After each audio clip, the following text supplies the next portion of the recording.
Chapter 3776. The Special Forces were very sensitive to danger, and Yi Qian was one of the best. Hearing the sound of footsteps behind her, Yi Qian knew that these people were going to attack her again. This was her first time in Nongguang, and she had been attacked one after another. Her first thought was that they were from Li Chuhai's side, but she quickly dismissed that thought. If they were really from Li Chuhai's side, how could they be so weak? Then, there was only one possibility left. The only people she had a grudge with were the pickpockets she had dealt with in the wee hours of the morning. The pickpocket who had been caught had a smug and meaningful smile on his face before he got out of the car.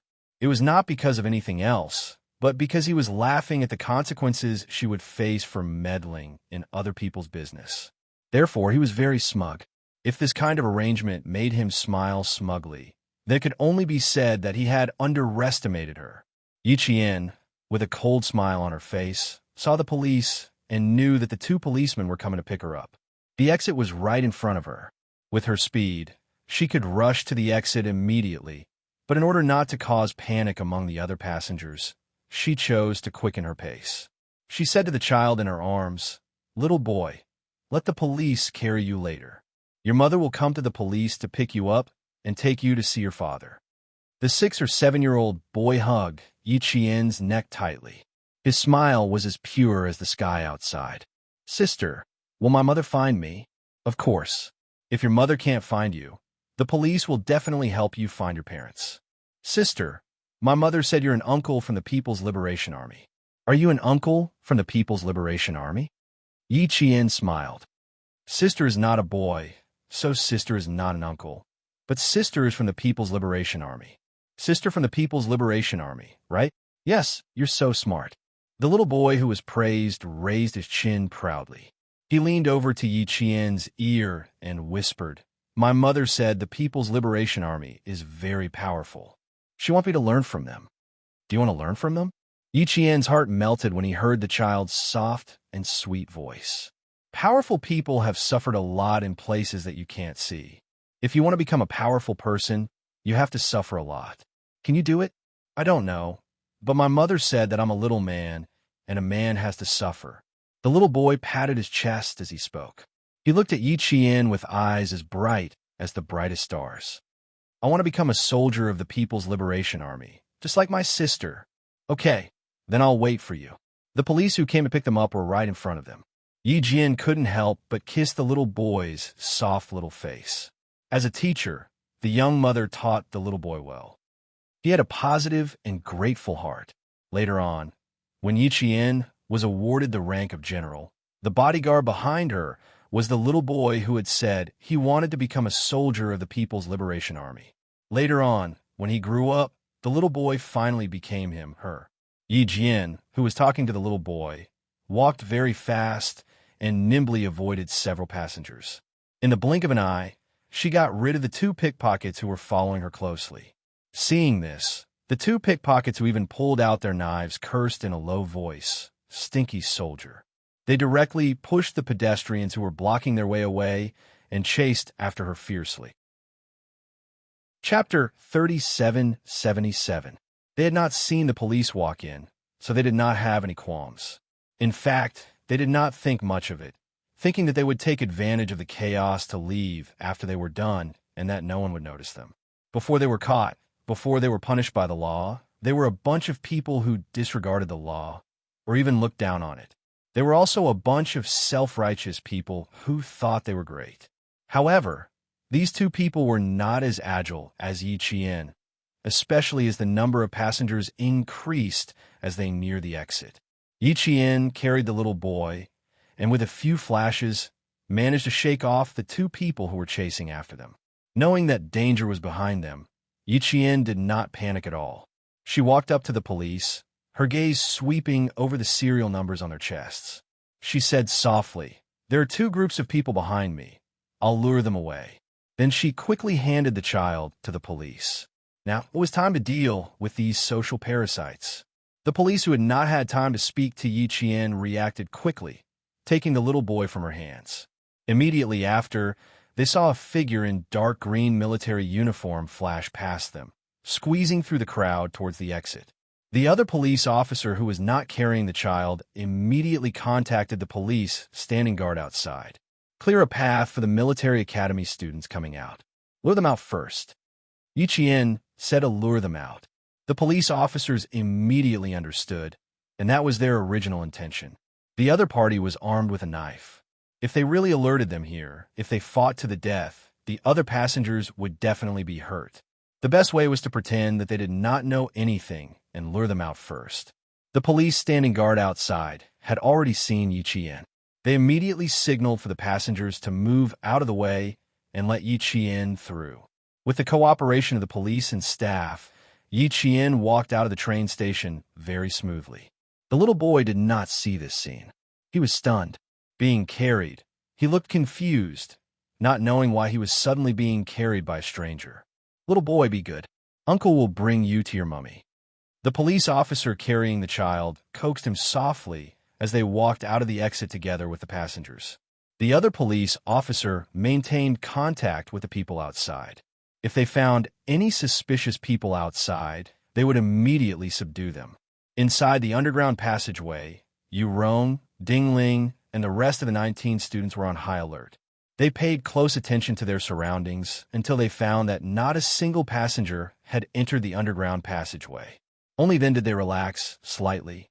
The two pickpockets who had been chasing after Yichien could no longer see him. Their expressions twisted, and one of them picked up his phone to contact someone outside. Damn it, that stinky soldier is too damn cunning.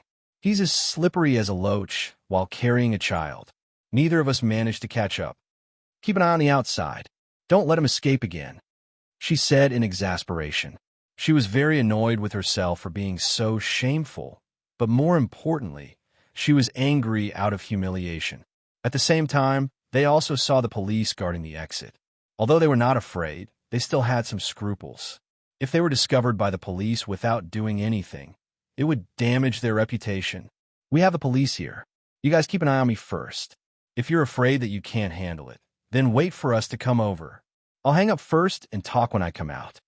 Seeing that the police were relatively more obedient, the two pickpockets put away the knives in their hands and watched as the passengers squeezed out of the exit. Yichien rushed out of the exit and called Yu Rong first to tell them that she had already come out. The little boy was handed over to the police at the train station, and she also gave Yu Rong the police number. There were fences on both sides of the train station's exit. Yichien did not walk along the fences. While she was making the call, she held onto the fence with one hand and gently leaped into the air. She walked towards the train station's large plaza. This time, she did not run but walked. Chapter 3778. The wind in the morning was a little strong. Yu Rong could hear the sound of the wind blowing through the phone. He frowned and reminded Yichien to be careful and watch out for her own safety. He also told Yichien that everything was fine and that she didn't need to worry too much. Yichien didn't say much. After hanging up, she walked at a leisurely pace. She wanted to see how many more people would come to stab her. It was only 6 in the morning. The plaza was very quiet. There weren't many passengers coming and going in 2s and 3s. Most of the people were gathered at the exit. Now that they had left the exit, Yichien was walking alone in the empty plaza. The people who had their eyes on her were secretly delighted. It's her, right? After half a day, a stinky soldier came out. She was the only one on the bus who blocked Brother Ben's group. No way, it's just a girl. How strong can she be? Ha! I heard that Brother Ben's group spent a few days in a hair salon before they got on the bus. They probably used all their strength on the girl in the hair salon. Otherwise, why can't they beat a girl? Aren't you King afraid that Brother Ben will hear you and beat you to death? All right, let's stop talking and get this done. Brother Hua might be watching from behind. The two groups inside haven't been dealt with yet. If the 4 of us don't let her see blood, it'll be hard to explain to Brother Hua. The group of 4, wearing black, floral, and denim jackets, with their right hands tucked in their pockets, walked in pairs towards Yichien. Go up and stab her. Don't King talk nonsense. Once you're done, run. Brother Hua will arrange for a car to send the 4 of us back. If we get this done, Brother Hua will be happy. We won't have to worry about not having enough money for the new year. The person who spoke had a cigarette in his mouth. After smoking until only the butt was left, he casually spat it out and walked faster with his eyes fixed on Yi Qian. Be careful, for suspects are approaching the military school students. The rest of you are controlling the outlaws at the exit. Increase the patrols around the plaza. Make sure the passengers stay away. All teams, be careful. We've identified 8 suspects. Make sure to control all 8. Roger, Roger. Roger, Roger. We've identified 4 suspects. Roger. We've identified 2 suspects. The 2 outlaws who attacked the military school students haven't walked out of the exit yet. The mobilized police teams maintained close contact with each other. A net had been spread out, waiting for all the suspects to be arrested. A middle-aged man carrying a large denim backpack walked out of the train station. Then, he walked towards a small hotel opposite the train station. This person was the middle-aged man who had met Ding Ling in the early morning. He was also the brother Hua that these people were talking about. Hey! He walked out of the fence and scanned his surroundings. It was no different from before. There were only a few patrolling officers. To make? So far, he hadn't been discovered by the police. As he crossed the road, Yi Qian noticed the 4 people walking towards her from the corner of her eye. At the same time, she also noticed the police hiding in the corner. They were all watching the 4 people approaching her closely. Chapter 3779. The silver wire wrapped around her wrist had been removed, and the next step was to use it to teach a lesson to those arrogant pickpockets who dared to commit murder in broad daylight. The first lieutenant who came to pick up the 20 cadets had already reported this matter to the platoon. When the company commander received the call, his eyes widened, and he slapped the table, shouting, "Lawless! How dare they use knives to kill soldiers? Catch them! We must catch them. Don't let any of them go. Keep a close eye on them. I'm coming over now. How dare they retaliate for their courageous actions? They must be severely punished. This line needs to be cleaned up. Today they dared to stab soldiers. Tomorrow they will dare to stab civilians. As long as they don't like people who spoil their plans, they will dare to use knives to kill them. They have no regard for the law. What's the point of keeping them alive?" That Yi Qian, oh, I know her. She's a very powerful female cadet. Tell her not to show mercy. Teach them a lesson to death. And if anything happens, our platoon will take responsibility. Damn it. Damn it. They all need to be taught a lesson. This was not a small matter, but a very, very serious matter. They even dared to use knives on soldiers. What about civilians? Wouldn't they be even more daring? The first lieutenant reported what Yi Qian said to the police to the company commander. When the company commander heard this, he could not help but nod. Very good, bold and careful, knowing how to consider the big picture. Report to me if there's any situation. I'll come over now. Yi Qian's platoon was not a remote one. Although it was also at the foot of a mountain, it was not far from the outskirts of Nangguang province. It would take at least 2 hours to get to the train station from Lianli. The company commander, who was shocked by this matter, did not stop for even half a second. He greeted the political commissar and rushed to the train station with a few soldiers. On the train, he reported this matter to the regiment commander. When the regiment commander, Du Kaiwei, heard about this matter, he was furious. Investigate. We must investigate. If they don't investigate, we will put pressure on them. This matter must be investigated to the end. This matter became a major issue, and also a major issue that Nangguang had to deal with at the end of the year. It was also because of this incident that the number of pickpockets in Nangguang decreased, and the civilians became safer. Yi Qian did not know that the platoon she needed to go to had already been alerted. At this moment, her back was facing the 4 people walking over, and the silver wire in her hand was ready to hurt them at any time. The 4 of them did not approach her carefully. Was to approach. As they got closer to Yi Qian, their expressions became more and more vicious. 5 meters, 4 meters, 3 meters, to 1 meter now. The surrounding tourists did not notice that there were 4 people wielding knives with vicious expressions on their faces. They pulled out sharp knives about 10 centimeters long from their pockets and stabbed towards one of the cadets. A few screams suddenly rang out in the empty square, and the nearby passengers who were not paying attention all looked over. They saw two men curled up on the ground, and the screams came from them. The other two did not know what was wrong with them, but they were grabbing at their necks, as if something was wrapped around their necks and they needed to break free. They looked to be in pain. Chapter 3780. Once they reached the plaza where there weren't many tourists, Yiqian had no qualms about dealing with them. The two men on the ground had been kicked in the abdomen to the point where they couldn't stand. They clutched their abdomens and curled up in pain. Beside them were two sharp knives that Yiqian had no choice but to let go of.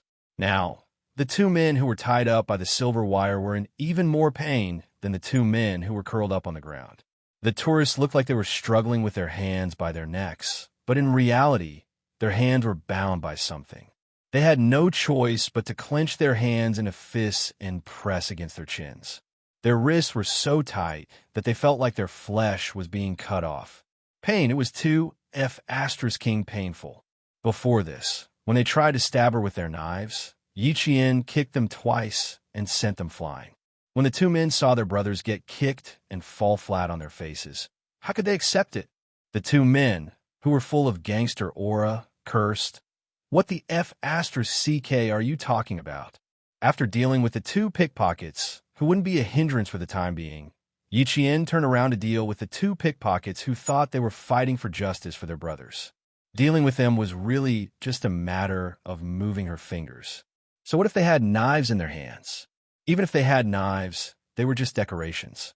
They couldn't even touch the corner of Yiqian's clothes. The silver wire in her hand flashed and passed between the two men. They didn't know how she did it, but in an instant, both of their hands were bound. She pulled the silver wire tightly and twisted it, binding their wrists and pulling them down to their necks. Little girls like to hold their cheeks with their hands when taking cute photos. They look cute and playful. But to have their hands tied so tightly that they had to hold their cheeks with their fists was really uncomfortable. It was so uncomfortable that their own fists were about to dislocate their lower jaws, and their Adam's apple was about to sink into their windpipes. You still want to curse? Yiqian made them unable to say a single word. Unable to speak, a look of panic appeared on their faces. They were still thinking that since their legs were not tied up, they might as well run first and then think of a way to loosen their hands. But as soon as they took that one step, they sadly found that they couldn't run at all. The moment they tried to run, their hands tightened and their necks tightened to the point that even breathing became difficult. If he didn't run, he could still breathe, but if he ran, he would lose his life. Since he was already in such a state, how could he still dare to run? He could only behave himself. Yiqian, who was holding the silver wire tightly, smirked. She had 4 people on her side, but she didn't know if the police had dealt with the others. Yiqian took a total of 5 minutes to deal with the 4 of them. It was effortless. He didn't even pant during the entire process, nor did he pause for a moment. He finished off the 4 of them one by one, not giving them a chance to even struggle.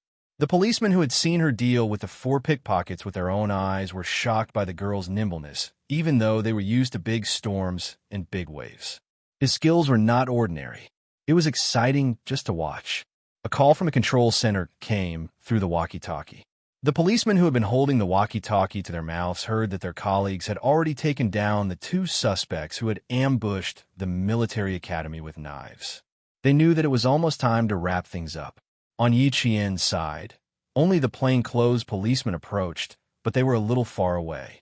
Their main purpose was to see if there were any more pickpockets coming to help so that they could catch all of them in one fell swoop. Who would dare to approach? Even if there were, they would have scattered. Chapter 3781.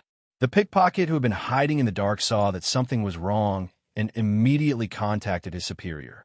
He said in a panic, "Brother Hua, I'm sorry. We met a tough nut. A few of our brothers have been caught. What do you think we should do? Should we continue?" Brother Hua, who had already checked into the hotel, took off the old cotton-padded jacket he wore on the train and put on a single-layer leather jacket. Then he dipped a comb in mousse and combed the hair hanging in front of his forehead to the back of his head. In the mirror, the moment the originally simple and honest middle-aged man exposed his forehead, a pair of eyes hidden under the hair revealed a fierce light. It was just exposing his forehead. The honest look had nothing to do with him. He combed his hair until it shone while holding the phone and said indifferently, "I've been in this business since I was 15 years old. I've been in this business for 20 years, and I've never suffered a loss like today. Do you want me to stop?" His tone was indifferent, but his eyes were cold and sinister. "Keep an eye on where she's going. There's no chance today, but there will be next time. As long as she appears at the train station one day, I'll get my revenge." Brother Hua, who was standing in front of the mirror, hung up the phone. He stared at himself in the mirror with a sinister gaze. After a long time, he pulled the corner of his mouth and revealed a fierce sneer. He didn't expect her to be such a tough nut. Losing a few people didn't teach her a lesson or teach her a lesson. "There's no hurry. I can't get my revenge today. I'll get another day." The 8 people who had ambushed Yi Qian were all apprehended. Other than the passengers who were nearby at the time who knew that the police had caught the pickpockets, most of the passengers had no idea what had happened. The plainclothes police waited for their colleagues to arrive before they quietly left without showing their faces. 6 police officers stood in front of Yi Qian. They first handcuffed the 2 pickpockets who were still curled up on the ground. The police didn't go easy on these people. They directly unlocked the handcuffs with a click and then pushed them into the police car. The 2 pickpockets who were still in pain in their abdomens kept shouting that they wanted to go to the hospital. In the end, the police said coldly, "There are doctors in the prison. Don't worry, you won't die." Even the police knew that Yi Qian had kicked the diaphragm in his abdomen. Seeing that he could still stand up, there was nothing wrong with his spleen. It was just that he would be in so much pain that he felt a pain in his chest. These 2 had suffered internal injuries, while the other 2 had suffered external injuries. After putting the handcuffs on, Yi Qian retracted the silver wire. Then he saw blood meandering down their wrists. Not long after, their cuffs were stained with blood.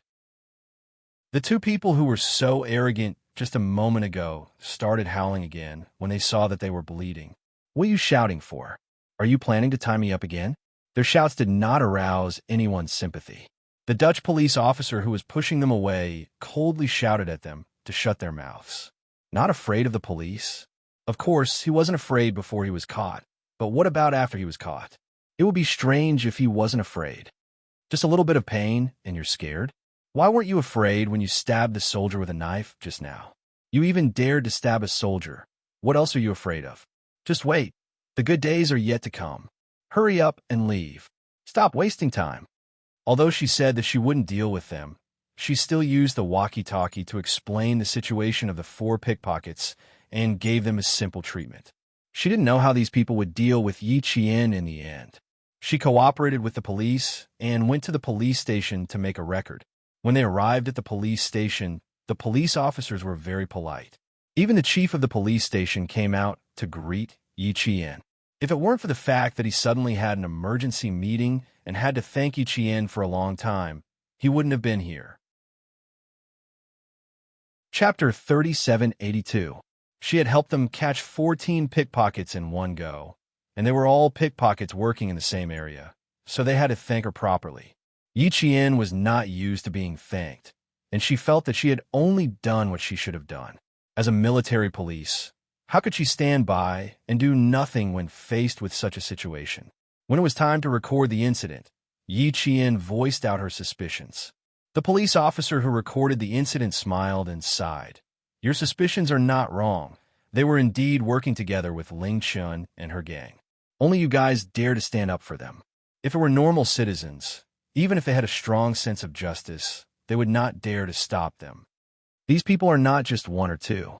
They are a gang, and they are not afraid of being discovered because they have more people. If anyone tries to stop them, they will suffer from crazy revenge. This is also why normal citizens do not dare to stand up for them. There are strict crackdowns every year, and there are more every year. This year, even knives are being pointed at you soldiers. It looks like these people will not have a good time and are all waiting to go to jail." There was already a crackdown, and now there were several more levels of crackdown. Yiqian thought back to the 2 times she had been to Nangguang province in her previous life. Although there were pickpockets, she had never heard of a case like today. She guessed that the crackdown would continue for the next few years, so the pickpockets active in Nangguang province would not dare to take the risk to steal again. She did not stay at the police station for long, but she was still delayed for about 2 hours. When she walked out, she was greeted by a lieutenant. The lieutenant extended his hand and introduced himself with a smile. "Hello, Yiqian. I am Liu Gang, the officer sent by the company to pick you up." "Hello, Officer Liu." Yiqian extended her hand and politely shook his hand. "Sorry to trouble you to come and pick me up." She came to the police station in a police car, while Yuron and the rest met up with Officer Liu. Now that Officer Liu had come to the police station, he must have come to pick her up and bring her back to the company. "What trouble? You have done a big thing today. I will write it down in your file, and it will be helpful for your graduation evaluation in the future." A young and capable cadet had come to their company, and before she had even started her life in the company, she had already added a layer of color to her name. Any company would want to keep such a cadet in their company. On the way to the police station, Officer Liu talked with the company commander for more than 10 minutes. The topic was all about Yiqian.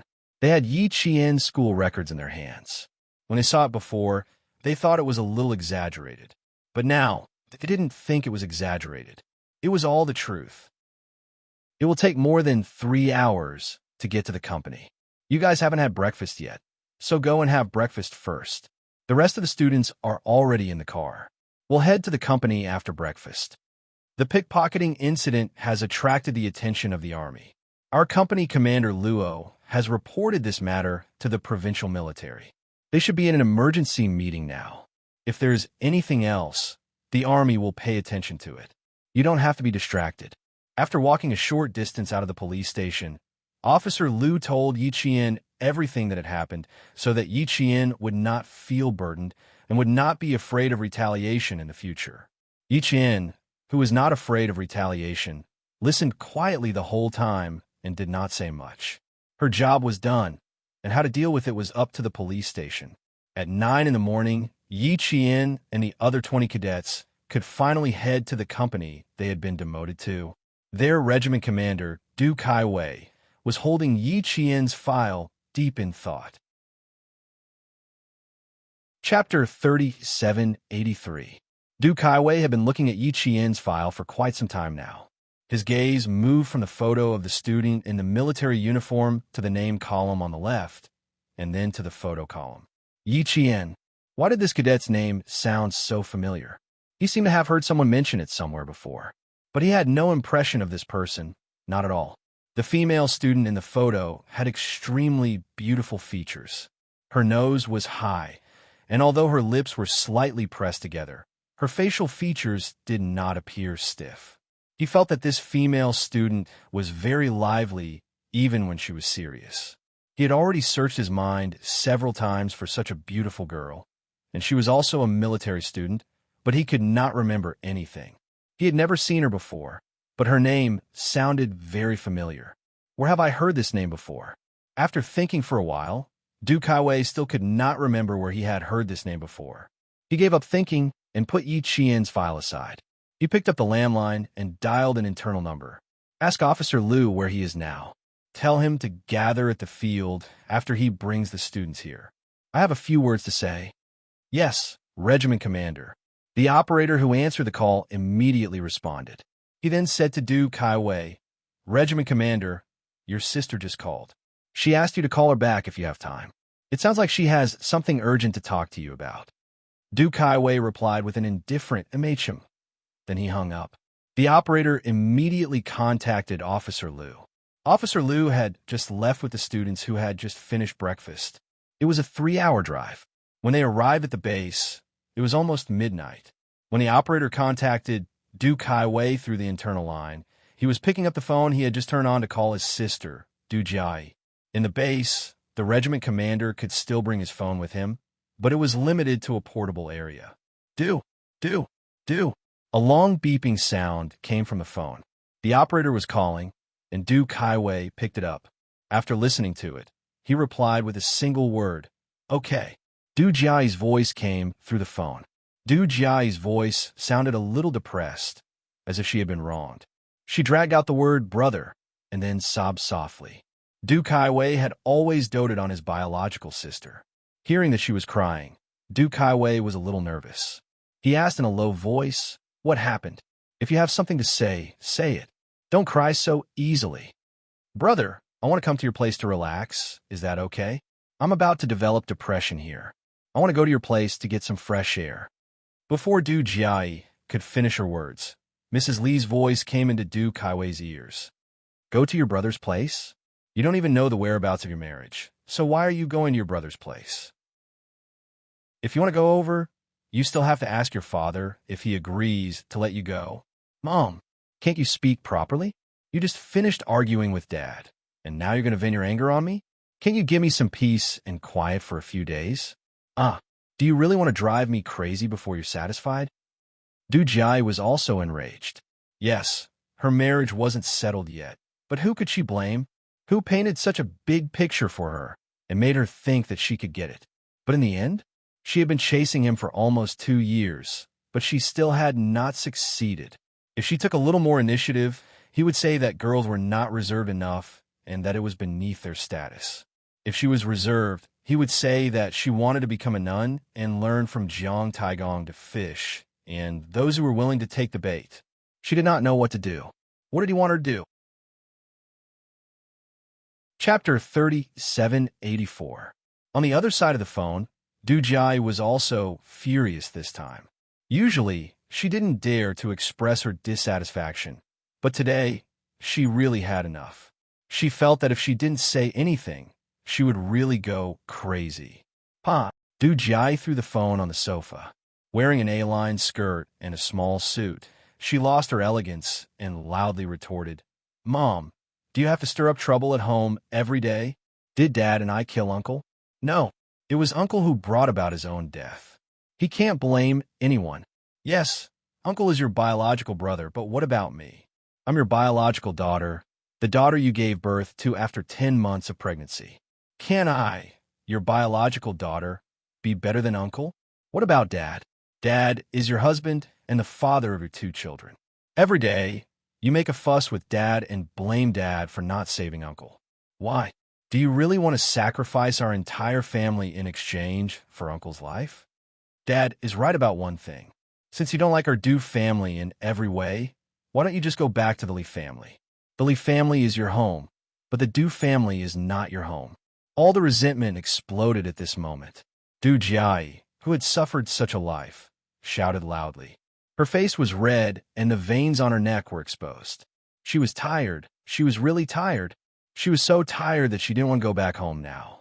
Every time she came back, she only felt depressed and felt that she couldn't breathe smoothly, but she had to go back. In the past year, Mrs. Li had been blaming her husband because of the death of her biological brother, Li Chuhai. She blamed her husband for not saving her biological brother. For her, it was not difficult for her to do what old Master Li said. However, her good husband, not only did he not help secretly, he also warned her not to intervene. Later, Mrs. Li recovered from the sadness of losing her brother and began to think carefully. The more she thought about it, the more she felt that she had been deceived by her husband and daughter. She had said that she had to endure it for the sake of her family, but in the end, she had lost her brother. When the old man at home fell ill and she went back to take care of him for half a month, she found out that her biological brother had saved a large sum of money for her in order to let her live a better life. He even smiled and said to the old man, "Dad, in the future, if brother-in-law can't stand sister's bad temper and divorces her, the money I save for sister will be enough to support her for a few lifetimes." He was her biological brother. Even though he knew that he was in danger, he still didn't forget about his biological sister. But as his biological sister, she actually didn't care about him for her own selfish reasons until she received his grievous news. Madame Li and Li Chuhai were very close because of the hard times they had gone through together when they were young. Even after Li Chuhai left the country, the 2 siblings had always kept in touch with each other. She was deeply in love with Li Chuhai, so naturally, she couldn't accept Li Chuhai's departure. At first, She blamed herself for being powerless, but later, under the nagging of old man Li and old Madame Xiao Li, she actually blamed her own husband. As a result, Du Jiai's life was in deep trouble. At this moment, Du Jiai yelled at her. Madame Li, who was trembling with anger, raised her hand and couldn't help but slap Du Jiai in the face. This slap was so strong that Du Jiai dashed back to her room to tidy up a few pieces of clothing, grab her ID card, and put on a thick down jacket. Without looking back, she rushed out of the house and headed straight for Nangguang. Chapter 3785. The Li and Du families were not very peaceful these days. Although the Fu family was in Yiqian and Father Fu did not come back to accompany Old Master Fu, the house was very lively. Old Master Fu's laughter could be heard from the chess room. "Oh my, you made a bad move. Ha ha ha. I was waiting for you to make this move." Old Master Fu's laughter was accompanied by the sound of chess pieces falling on the board. His face was very red from laughing. He said to Master Xia, who was sitting opposite him, "What do you think? My move is to retreat in order to advance. Do you admit defeat?" Master Xia, who had lost 6 games in a row, did not say anything immediately. Old Master Fu, who was sitting cross-legged, was playing with the chess pieces in his hands. He looked at them for a while, then threw the white chess pieces in his hands into the chess box and sighed, "I admit defeat. I admit defeat. Your moves are really good. I really did not notice it. I couldn't beat you when I was young. I didn't expect that I still couldn't beat you when I was old. It's fate." Old Master Fu picked up the black chess pieces one by one and put them back into the box. He smiled and said, "When I was young, I learned from Great Scholar Qi. Today, Great Scholar Qi's chess classic is still in the cultural center. If you beat me, how can I face Great Scholar Qi in the future? You have to know that I am the last disciple of Great Scholar Qi. I am also the most intelligent one.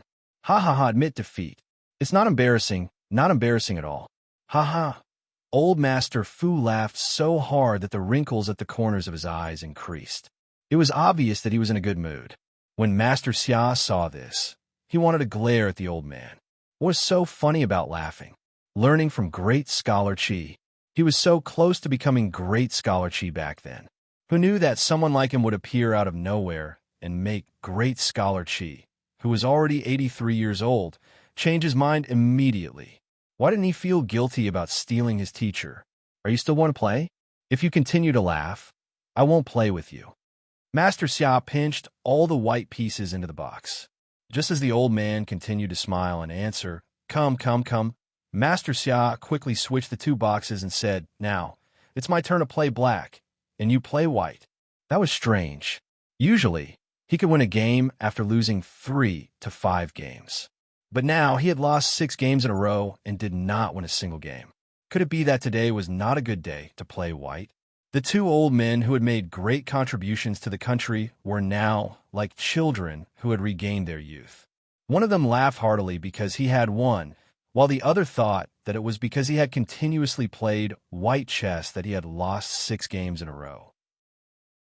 Li Jinyan, who had just returned home with a cold wind, entered his fingerprint and pushed the door open. Before he even walked through the entrance, he could already hear the old man's cheerful laughter. He turned around and looked at the person who had not come in for a long time. His slender eyebrows could not help but slightly frown. He said lightly, "How long do you plan to stand there before you come in?" Standing at the door was a policewoman. She was wearing a Type 99 multifunctional police uniform that was used for on-duty duties. The police mark on the uniform said that she had not yet obtained the police status. She was a probationary policewoman. At this time, she stood at the door and did not know whether to enter or leave. She was embarrassed and blushing. Seeing the young lieutenant colonel who had entered the door directly by entering his fingerprint and urging her to go in, the policewoman's face became even redder. She quickly raised her head and looked at the young lieutenant colonel who had been misunderstood by her and was almost forced into the police car by her colleagues. She was very uneasy and took 2 small steps back. She said with restraint, then, "No, you don't need to go in. I'm sorry, I misunderstood. It's just the recent orders made us more vigilant and thought that you were a fake soldier. I'm sorry, I misunderstood." You have a good rest. I'll go first. I still have to go back to patrol. Chapter 3786. The policewoman was young and had just graduated from the police academy this year. Due to her good performance in school, she was directly assigned to the capital and became a policewoman. She was very capable, but she didn't know what was wrong with her today. She actually made a mistake. Zhou Yinyin felt that she could atone for her mistake with her death. Perhaps she could be struck by lightning in the middle of winter so that she could forget today's embarrassing incident. She, Yin, had lived for 24 years, and today was the most embarrassing day of her life. She almost took off the other party's pants. Thinking of what happened just now, Yin couldn't help but groan in pain. The other party's identity was not fake, his military rank was not fake, and his address was not fake. Dangue Garden. He really lived in Dangue Garden, which was full of people who had made great contributions to the country. He really didn't lie. He really didn't lie to her. In fact, when the police car drove to the entrance of Dangue Garden, when the armed police standing guard at the entrance stopped him and then saluted and let him go, she and her two colleagues knew that the other party's identity was real. His identity was more real than real gold. At that time, she wanted to apologize quickly and leave immediately.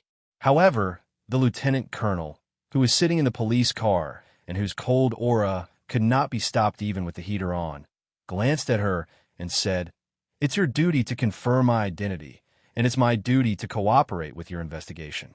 To be on the safe side, you can go in with me and further confirm whether what I said is false." What did she say at that time? Yes, she wanted to apologize and refuse, but in the end, the two colleagues who accompanied her betrayed her at the critical moment and pushed her to the front, saying, Okay, let our Officer Zhou go in with you. We'll wait in the car. Officer Zhou, go and come back quickly. We'll wait for you here. At the same time, patrol the area for our colleagues. Patrol my ass. This area was fully monitored, full of air defense, and full of armed police. The security factor was on the same level as Zongnanhai. Why would they need a patrol? They clearly knew that they had misunderstood someone they couldn't afford to offend, so they pushed her out to face the storm that might come. But Yin secretly glanced at the man standing at the door like a steel gun, and her heart was in a panic. This, she had said a lot, but why didn't he say a word? F***CK. Don't tell me you're holding a grudge. Instinctively, Yin lowered her head to look at her chest. She wasn't looking at how big her breasts were, but at the 6-digit police number pinned to her chest. Oh no, the other party must have remembered her badge number. She lowered her head to look at the warning sign on her chest. Li Jinyin, who hadn't said a word, noticed it and subconsciously looked over as well. When his gaze landed on her chest, Yin Junyin sighed heavily. Her chest naturally rose and fell. Li Jinyin's gaze on her chest awkwardly shifted away. Zhou Yinyin, who did not notice at all, finished his heavy sigh and put on a serious face. "I'm sorry, Lieutenant Colonel. It's my dereliction of duty today. I brought you unnecessary trouble. My number is 090216. My name is Zhou Yinyin. You can call the complaint number and complain about my mistake today. Sorry to disturb you. Goodbye." After that, he saluted and prepared to leave. If he didn't leave now, when would he? Zhou Yinyin, hurry up and leave. You can't embarrass yourself anymore. Zhou Yinyin, whose heart was already raining, just wanted to leave as soon as possible. Chapter 3787. Li Jinyin didn't insist on letting her into the house.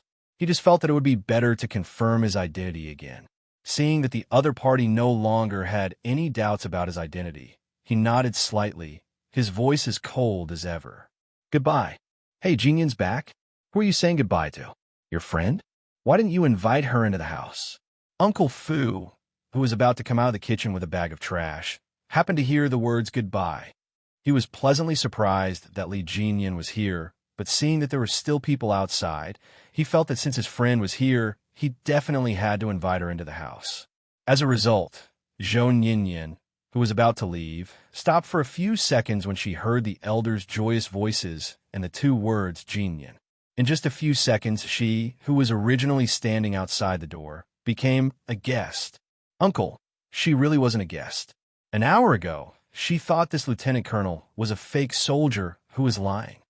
Come in and sit down, come in and sit down. Jinyan, invite your friend to sit down and talk to my grandfather. Uncle Fu wasn't just enthusiastic. He was overly enthusiastic. After calling Li Jinyan in, he jogged to the chess room. He was afraid that Li Jinyan, who had never brought a girl home before, would send away the girl who had come but not invited her in and even stood at the door to say goodbye. Happy occasion. It was definitely a happy occasion. After Jane Eyre's return, the Fu family had another happy occasion. Jinyan finally knew that he had to bring a girl home. It was just that, he just didn't know how to please a girl. He was already at the door, but he didn't invite her in and even stood at the door saying goodbye. He couldn't tell that Jinyan was a blockhead. When the old man, who was seriously playing chess, heard this, he and Master Xia looked at each other. The two old men put down the chess pieces in their hands and both got up to take off their shoes. Come with me. This is the first time this kid brought a girl home. You don't know how worried I was that this kid would be single for the rest of his life. I really didn't expect him to bring a girl home without saying a word, and a girl who's a police officer. Police officers are good. Police officers are good. The military and police are family. The old man was overjoyed. Master Xia was very familiar with this kind of joy. He had once been worried that old Six would be single for the rest of his life. The two elders then came out together. It was the anniversary of being invited into the house for no reason. When Li Jinyan said, "Please take a seat," her calf was cramping, so she bent over and prepared to sit down. She did not dare to sit on the entire sofa, so she planned to sit in a small corner. Dangaway Garden, she was actually able to come in and sit in the home of a national hero. This sofa must have been used by all the heroes who were loved and respected by the entire nation. She was sitting there too. Damn, what was she going to say when she got back to the station? Did he say it out loud? Or should he hold it in and not say it? Zhou Ninian was so excited that she couldn't help but press her hands on the sofa's cushion. Just as she was feeling excited about sitting on the sofa where the country's hero once sat, she heard footsteps. From the sound of the footsteps, she could tell that it was an elderly man. In an instant, Zhou Ninian stood up with her back straight. Dangaway Garden, an elderly man and national hero. At this moment, she was both excited and flustered. 1, 2, 3. She saw them. Zhou Ninian saw the two white-haired old men walking out together. With just one glance, Zhou Ninian's body swayed. Chapter 3788. Although Li Jinyan vaguely sensed that Uncle Fu's reaction was a little unusual, he didn't think too much about it. For a soldier who spent all his time training in the army and never thought of finding a girlfriend, it was normal for him to be a little slow in this regard. Li Jinyan knew how to treat guests. Since Uncle Fu said that he was going to look for old Master Fu, Li Jinyan walked around the living room and the dining room to pour a glass of water for Nien Junyan. Perhaps he had not paid much attention to the girl's chest just now, so Li Jinyan focused all his attention on Nien Junyan's neck. His gaze was very sharp and penetrating. If she had not heard the footsteps of the two old men, Nien Junyan would have been even more cautious because of his penetrating gaze. She stood up quickly and forgot about the young lieutenant colonel who had been misunderstood by her and her colleagues. She was so excited that her hands, which were resting on her thighs, were sweating due to nervousness. Li Jinyan, who came out with a glass of warm water, saw this and glanced at Nien Junyan. He then looked at the indoor corridor where the footsteps were coming from. He walked over and gently placed the glass of water on the coffee table. "Drink some water," he said in a low voice, put down the glass of water, and walked toward the corridor where the footsteps were coming from. He also heard the footsteps of the two old men and knew that there were guests in the house. As for the policewoman, who looked calm on the surface but whose tense body betrayed her nervousness, Li Jinyan did not do much to welcome her. He also did not tell her not to be so nervous. Li Jinyan knew very well why she was so nervous and agitated. The two old men walked out together.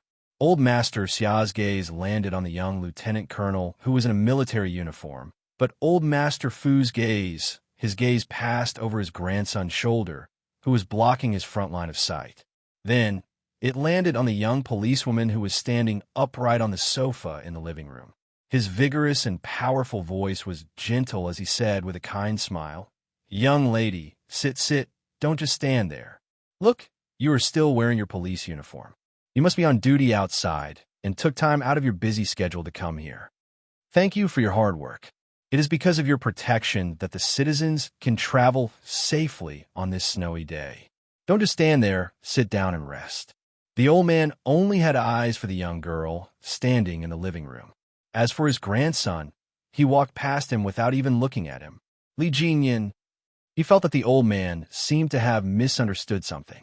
Although Li Jinyan didn't think about it in terms of feelings, he had already faintly sensed that the old man had misunderstood. The old man, who only had eyes for anniversary, turned to Master Xia and said softly, "Not bad. This child is good-looking and has a good temperament. Not bad. You're full of righteousness." Master Xia nodded slightly in agreement. Then, he turned his head as he walked past Li Jinyan and said kindly, "You have good taste. Not bad." Uncle Fu, who was half a step behind, said, "Then we have to guard it well." "That's right." Finally, the old man looked at his grandson, who he had ignored just now. He turned his head and said seriously, "Your Uncle Fu's words are very reasonable.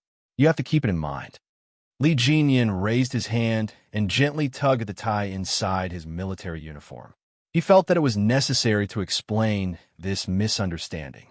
The old man had just followed him to check his identity. It had nothing to do with good taste and guarding it well. Chapter 3789. He wanted to explain immediately, but Master Xia didn't give him the chance. He said to the old man, "Old man, you're quite lucky. Each one of you is better than the other." "Not as good as you," the old man said modestly, but he thought so in his heart. Nian was so excited that all the pores on her body were dancing crazily. Who did she see? Who did she see? She saw old Mr. Fu, an old man who had made great contributions to the country's aerospace dream. And the other one was old General Xia, who had never appeared in public before, but had been written about in teaching books.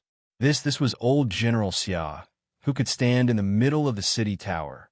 Both of them were famous figures, the backbone of the country.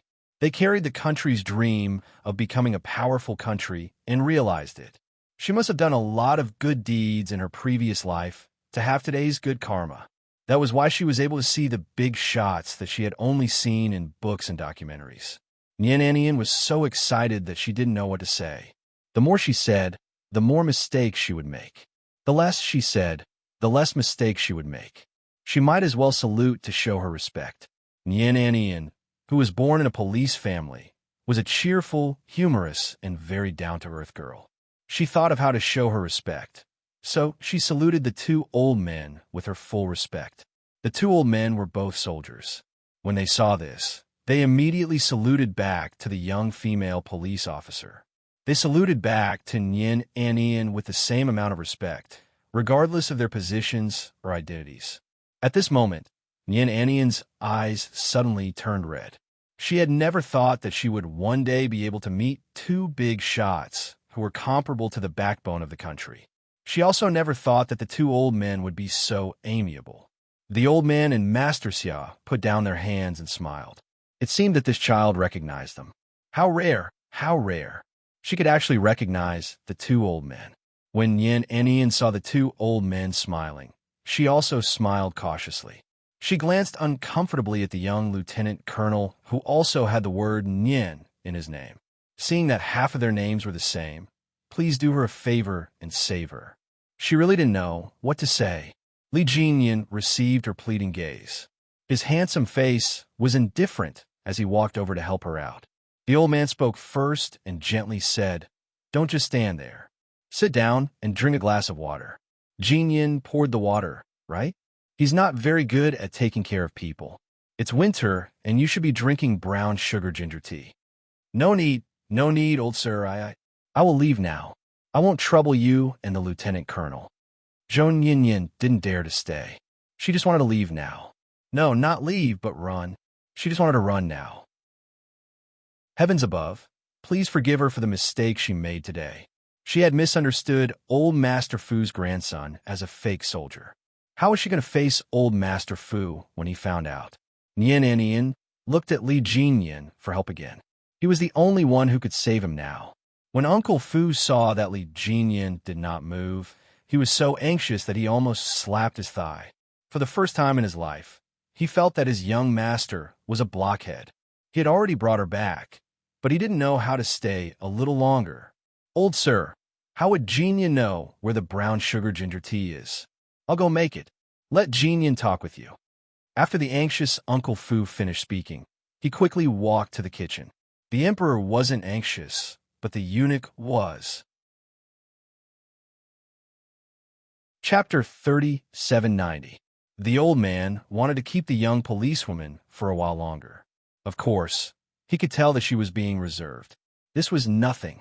The first time they were strangers, the second time they were friends, and the third time they visited, they were family. How can a guest leave without drinking a cup of water? You're in a hurry to leave because you have to go on duty, right? It won't be too late to leave after drinking a cup of tea. If you're afraid of being delayed, I'll get Jinyan to drive you. It won't delay your work. The old man who sat down asked him to stay again and arranged for Li Jinyan to do what he wanted to do next. Old Master Xia also said, "Young lady, take a seat. It won't be too late to leave after drinking a cup of water. It's hard on you police officers too. It's snowing outside and it's already a few degrees below zero. Drinking a cup of ginger tea to warm your body in the cold weather is also for your own health. You have to know that only with a healthy body can you better serve the people." The two old men echoed each other, making Yin, who had only stepped into society for less than half a year, unable to resist. In the end, she sat down obediently. Li Jinyan was completely certain that Master Xia and the old man at home had misunderstood. He didn't want to explain too much. He sat down and said to the young policewoman whose name he didn't even know, "I'll send you down after you finish your tea." "That's right." The old man nodded in relief. At the same time, old Master Xia also noticed that something was wrong. He was afraid. He leaned forward slightly. Just as Uncle Fu was passing the brown sugar ginger tea to Nian Junyan, he whispered to old Master Xia, "It seems that I was happy for nothing. It's okay. If there's no chance, we can create one. There's no way out in the world." Old Master Xia, who had led soldiers all his life, didn't think that this was a problem. Wouldn't it be fine if they turned the misunderstanding into reality? The old man felt that his old friend was right. His grandson would be 29 years old next year. It was ridiculous that he didn't even have a girlfriend. His old friend was right. If there was no chance, then create one. Simple. Nian Junyan, who had stood up to take the warm ginger tea from Uncle Fu, did not expect that she would be targeted by the two old men. Holding the ginger tea in her hands, Nian Junyan carefully sat down on the sofa. Under their gazes, she lowered her head and took a small sip of the ginger tea. "It's a little hot, right? Blow on it before drinking. Drink up, don't stand on ceremony," Uncle Fu said with a smile. Nian, who was holding the cup, was a little dumbfounded. All of it, but she didn't think she could finish it. Why? This was because the cup in his hand was dark green in color. It was a large washing cup used by soldiers in the army. It had a large caliber and a capacity of 500 milliliters. He had to drink such a large cup of water, and he had been very nervous. He definitely needed to go to the bathroom. Going to the washroom in Dangue Garden, Nian felt that he should commit suicide to atone for his sins. The old man secretly gave his old subordinate a look of appreciation. Not bad, not bad. Very high awareness, very much to his liking. His old subordinates were still the best. They knew what he was thinking at all times. Master Xia also felt that Uncle Fu had done a good job this time. It would take him at least 10 minutes to finish such a big cup of ginger tea. Then, he would have to chat with the girl and ask for her name. After that, it would take him another 10 minutes or so. All in all, it would take him about half an hour. Half an hour was enough. He could find out how many people there were in the girl's family, whether she had a boyfriend, and other things. At the same time, he could also let the girl know that the lieutenant colonel sitting next to them, who had a more serious expression than the two old men, didn't have a girlfriend. Chapter 3791. Li Jinyan, who had a high IQ, was up against two highly intelligent and experienced elders. He could only lose. Seeing this, he decided not to explain immediately. In any case, the two elders who were chatting happily wouldn't listen to his explanation. Soon, Li Jinyan found out the name of the policewoman who misunderstood him, which police academy she graduated from, and how many people she had in her family. Her father was a police officer, her grandfather was a police officer, and her great-grandfather was a police officer from the Republic of China. He knew that her mother was a nurse, and she had a younger brother who was also studying at a police academy. He also knew that her uncles, cousins, and cousins were all police officers. He also knew that she didn't have a boyfriend because she wanted to find a boyfriend who could beat her in a fight. At this point, the old man's meaning was quite obvious. Then you found the right person. Jinyan's skills are not bad. He can probably beat you. Li Jinyan couldn't help but rub his forehead. Wearing a white navy uniform, there was a hint of helplessness between his handsome and cold brows. Was Nyen too inattentive, or were the two elders' questioning skills too brilliant? Why did she answer whatever he asked without holding anything back? Police academy students should also have confidential classes. Nyen was actually quite vigilant, but the two elders who asked her questions were too knowledgeable, and their identities made her instantly obedient and answer whatever they asked. Glancing at Li Jinyan, she was a little embarrassed to answer the old man. The lieutenant colonel's skills are indeed not bad. Why try to catch him? I couldn't catch him twice in a row. In a moment of carelessness, she took the initiative to confess her previous mistake. The old man and Master Xia looked at each other discreetly. It turned out that something else had happened that they didn't know about. Thus, a new wave of questions came. Nyen wanted to bite off the root of her tongue as soon as she finished speaking. How could she say something that she desperately wanted to hide? In the face of the old man's honest questions, Nyen honestly told him about the misunderstanding between her and Li Jinyan. In the process, her head lowered more and more, and she wished she could find a hole to hide in. In exchange, the old man laughed. This misunderstanding came at the right time. The old man knew everything about Nyen's family. Her family was very upright, and the whole family was police officers. They were comparable to his old friend's family. At the same time, Nyen also understood the young lieutenant colonel whom he had misunderstood. For example, he didn't have a girlfriend, he was 29 years old, he was in the special forces, and he was good at fighting. Before she left, Nyen rubbed her stiff face and stole a glance at Li Jinyan, who was walking her out. She felt uneasy. Did she know too much about him? Out of the corner of her eye, Li Jinyan pretended not to see it and said, "Wait for me outside. I'll get the car." He had just graduated from the police academy, so it was really easy to get information out of him. He was willing to spill everything he knew. Regarding this, Li Jinyan felt that if Master Xia and the old man worked together, with their intelligence and tactics, even if he and Xia Jinyuan worked together, they would still be defeated. There was no need to mention the anniversary. The only thing missing was a clear account of their ancestors. When the uneasy Nyen got into the car, she whispered, "Lieutenant Colonel Li, I'll forget about you once I'm out. Don't worry. Also, it's normal that you don't have a girlfriend at 29 years old. I have a cousin who didn't get a girlfriend until he was 31 years old. You're not even 30 years old. Don't be so anxious." Chapter 3792. Li Jinyan, who had been living in the army all year round, had never driven another girl alone except with a sister.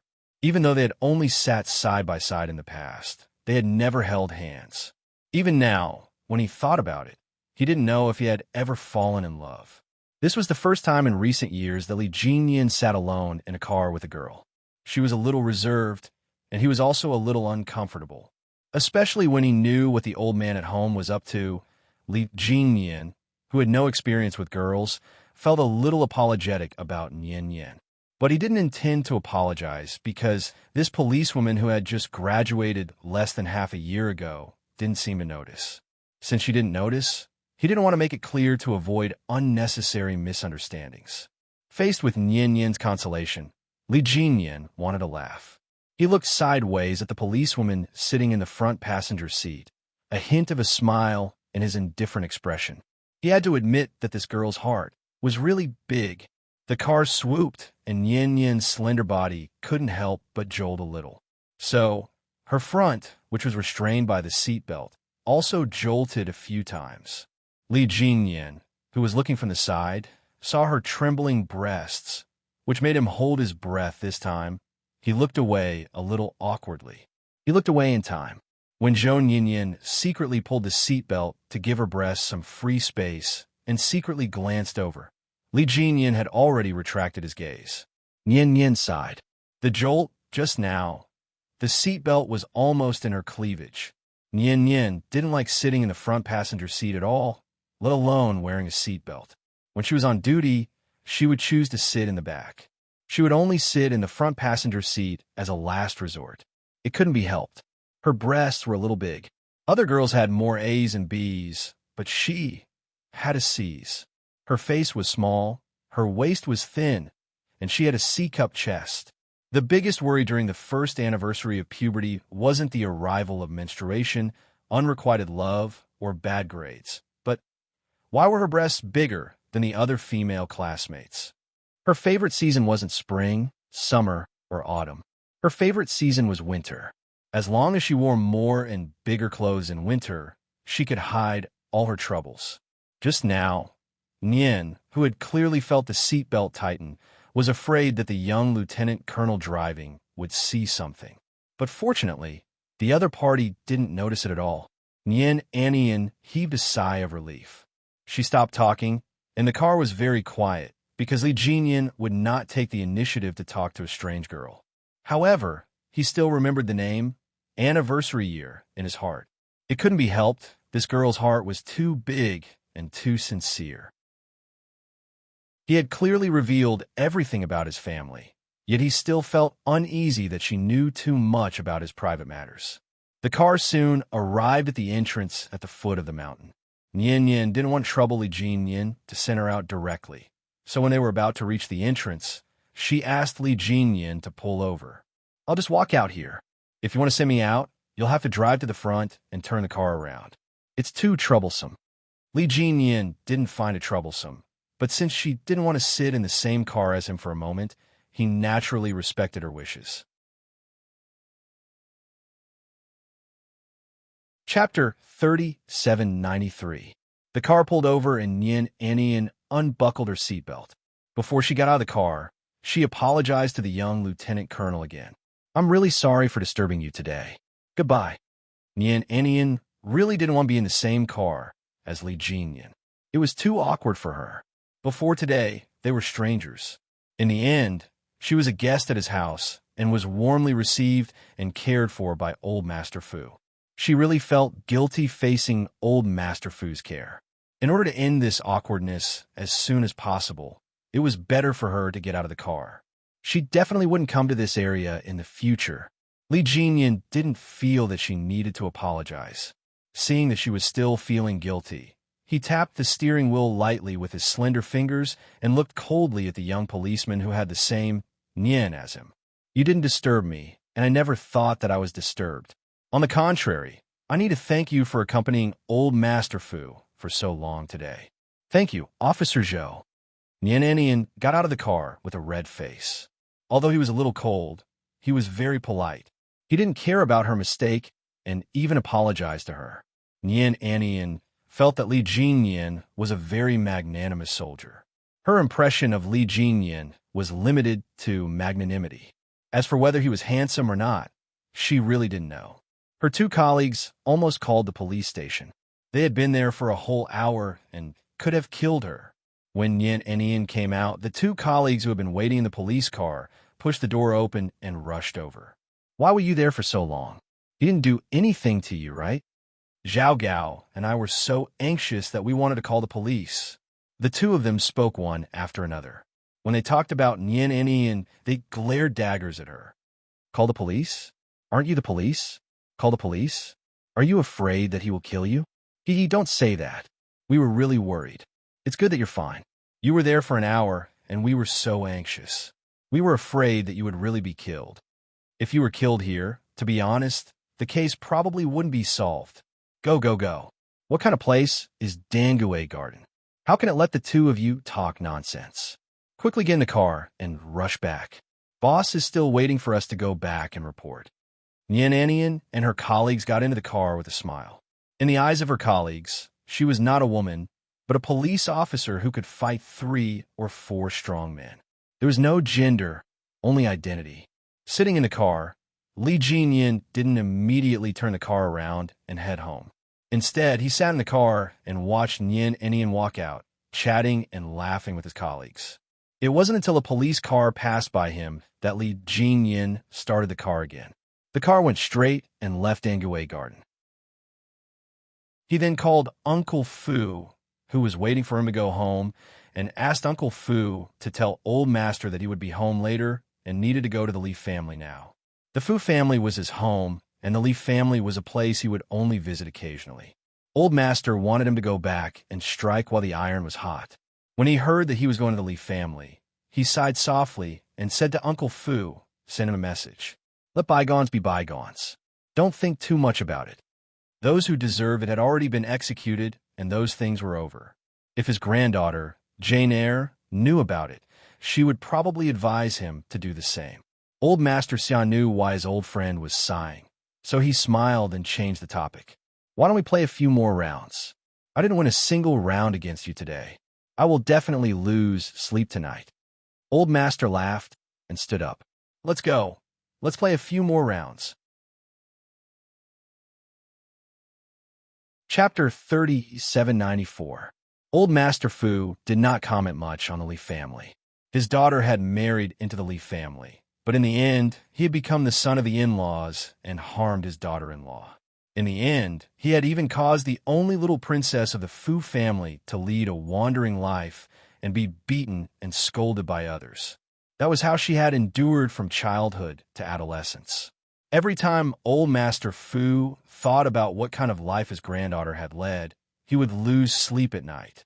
He felt terrible because all the suffering had been caused by the son of his in-law. Until now, he hadn't waited for the in-law to come over to say a few words. Even an apology would have been good. But they didn't.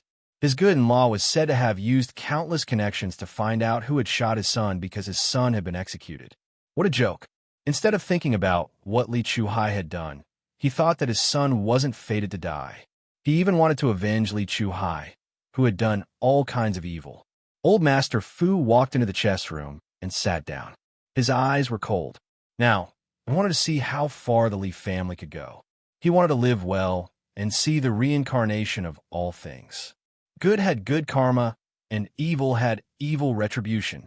It was a pity that his grandson, Jin Yin, had such a family. His daughter had passed away, leaving his grandson to suffer alone. His daughter hadn't done her duty as a mother, so as her grandfather, he had to do it. The chess pieces were placed on the chessboard again. Old Master Fu said to Master Xia, Li Chuhai has been executed for almost a year. When I was young, I used all my connections to find out how Li Chuhai died at sea. Old Xia were family. Li Zhengrong was a ruthless person when he was young. He killed his way out of a group of brothers. He was worthy of the title Ruthless. This time, he wants to avenge his son, and I'm afraid he'll take his anger out on the Fu family. The Li family has connections. I'll leave my granddaughter to you. Old Master Fu only knew that Li Chuhai had died at sea, but he didn't know that the person who had ended Li Chuhai's life was none other than his precious granddaughter, the only princess of the Fu family, Yi Qian. This was top secret. Other than Father Fu, Major General Yang, and Commander-in-Chief Xia, only the comrades of the Snowfield Brigade who were on the same mission knew about it. Therefore, Master Xia didn't know about it. Hearing this, Master Xia placed his black piece down and smiled. That's natural. Li Zhengrong didn't drag me down when he was young. Now that I'm old, he can forget about it. Little Jian is the daughter-in-law of our Xia family. She's the most important person in sixth brother's heart. She's also our most beloved granddaughter-in-law. If Li Zhengrong dares to touch her, I'll make sure his Li family suffers a great loss. However, Master Xia paused for a moment as if he had some misgivings. His hand hovered above the chessboard, and he didn't immediately place a piece. Instead, he asked the old man, no matter how close Jinyan is to the Fu family, he's still surnamed Li. Even if his bones are broken, his tendons are still connected. If we really hurt the Li family in the future, will he have any thoughts? This is also what I'm worried about. The Li family and the Fu family were in-laws, and his old friend especially valued his grandson, Li Jinyan. If the Li family made any moves, Family Xiao wouldn't do anything.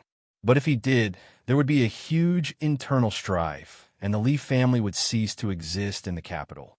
Old man Li naturally understood the power of Family Xia. Therefore, when Xia Jinyuan's birth mother went to the Family Xia, Madame Li took the opportunity to cause trouble. When Old Man Li found out, he personally brought old Madame Li to apologize to the Family Xia. From this, it could be seen that Old Man Li was very afraid of Family Xia. Chapter 3795. The aristocratic families in Beijing were led by Family Xia. Old Man Li was a smart person. How could he go against Family Xia?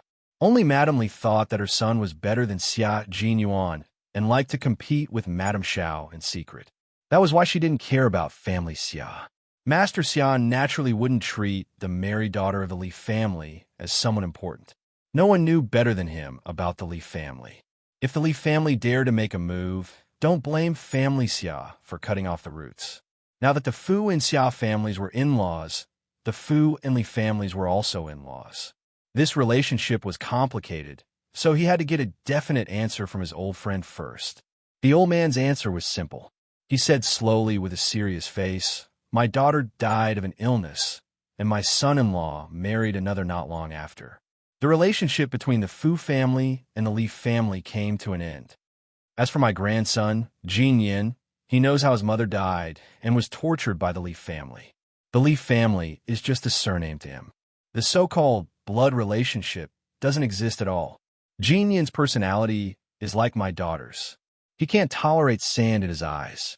He dares to love and hate. It's impossible for him to compromise. If Li Zhengrong really takes his anger out on the Fu family because of his son and makes a move on my granddaughter Yi Qian, as the older brother, Jinyan must be the first to take action. He definitely won't hold back just because his surname is Li. The old man was very sure that Li Jinyan would side with the Fu family instead of the Li family. With the old man's opinion, Master Xia had a clear idea. He nodded and smiled. That's good. Jinyan is indeed not bad. He's much more mature than my sixth son. Other than his surname, he's completely different from the Li family in other aspects. However, as for me, I still hope that the Li family will behave as usual and not come out to stir up trouble like before. He can be considered to be from the older generation. If he comes out to stir up trouble again, he won't be able to retreat safely like before. The old man placed a chess piece and agreed with Master Xia. That's right. As long as he knows his place, there won't be any problems. Would the Li family really know their place? If he really did, there wouldn't be this conversation today. It was probably because old Mr. and Master Xia knew that old man Li would not be content with his lot that they had this conversation today. However, at this point in the conversation, the two old men had a rough idea of what was going on, so they stopped talking about it and continued to happily play a few more rounds. Li Jinyan, who did not return home immediately, went to the Li family. Although he was not close to the Li family, he would visit them every time he came back and say a few words before leaving. This time, he stayed a little longer than usual. When Li Jinyan said that he was going back to his room to take a rest, old man Li didn't react. It wasn't until Li Jinyan reached the stairs that he realized that his grandson, who wasn't close to the family, really said that he was going back to his room to take a rest. Old Madame Xiao Li's expression suddenly darkened. A trace of ruthlessness flashed past her eyes, where was the benevolence of an old person. These heartless people were no different from ingrates. In the past, when Chu Hai was around, they all avoided them. They knew that they couldn't gain anything in front of Chu Hai and couldn't be obedient in front of the old man. Now that Chu Hai was gone, they all ran back home every few days. Wasn't it just because they saw that Chu Hai was gone and thought that they had a chance to inherit the old man's business? Wishful thinking. Her son was gone, but she still had her grandson and granddaughter. They wanted to inherit the Li family business that she had worked for her whole life, earned her whole life, and guarded her whole life. She wouldn't agree. Chapter 3796. Old Madam Xiao Li retracted her gaze and lowered her head. She took out a plain-colored handkerchief and dabbed at the corners of her eyes. She sighed softly with an indescribable sadness. Old Man Li furrowed his brows. He turned around and looked at his second wife unhappily. "Why are you sighing again? How many years has it been since Jinyan rested at home? Quickly arrange for someone to go up and ask him if he needs anything else. Oh, right. Has the room been cleaned? The bed isn't made, right? Quickly go and arrange it properly. Also, Old Man Li originally wanted to instruct the kitchen to cook a few dishes that Li Jinyan liked to eat, but when the words reached his mouth, he realized that he didn't know what dishes he liked to eat at all. As for his second wife, it was even more impossible for her to know. Old Man Li swallowed the words at the tip of his tongue. In the end, he only waved his hand and gestured for old Madame Xiao Li to send someone up to take a look. He slowly returned to the study. This family was a lot quieter after all. Today, when he saw his grandson, who had not been close to the Li family since he was young, he was actually very happy. Li Jinyan had already raised the grandson of the Fu family. He only had the same surname as the Li family. This was good. There was nothing to feel guilty about letting him do something. The Li family never needed a grandson who didn't care about the family. Since he didn't care about the Li family, it didn't matter whether he stayed or not. Old Man Li walked towards the study without much expression on his face. Occasionally, a trace of coldness flashed across his face, but it disappeared quickly and returned to calmness. Old Madame Xiao Li, who had received the order, looked at Old Man Li's back as he left. Her eyes gradually filled with resentment. Li Jinyan hadn't returned home to rest for a few years. Then, what about her grandson and granddaughter who were far away from home? She didn't even know what they looked like. It wasn't until Chu Hai passed away that she found out that the photos she received in the past were fake. Her real grandson and granddaughter were very well protected by Chu Hai. Other than himself, even her daughter-in-law, who had never met before, didn't know. Old Master Li only knew that his eldest grandson, Li Jinyan, hadn't returned home to rest for a few years. But did he know that her biological grandson and granddaughter hadn't even entered the house? How could his heart be so biased? Old Man Li's face was full of resentment. She almost tore the handkerchief in her hand, but she didn't dare to disobey Old Man Li's order. Even if she didn't want to, she ordered the servant to arrange it. She would only let the servants arrange it. She would never do it herself. Old Madame Xiao Li, who thought that everything was done, entered the study. When she pushed the door open and entered, she adjusted her expression and lowered her eyes slightly, revealing an appropriate amount of sadness. She came in and said in a low voice, "It's already arranged. Is there anything else you need the servants to do? If you wanted to do a few things for you, you have to cook him first. Don't feel wronged. Think about how Chu Hai died. Do you still feel wronged?" Old Man Li, who was standing in front of a row of bookcases, heard the grievances of his second wife. He slowly turned around. His eyes were no longer young, and the corners of his eyes were drooping. "He is a Marine.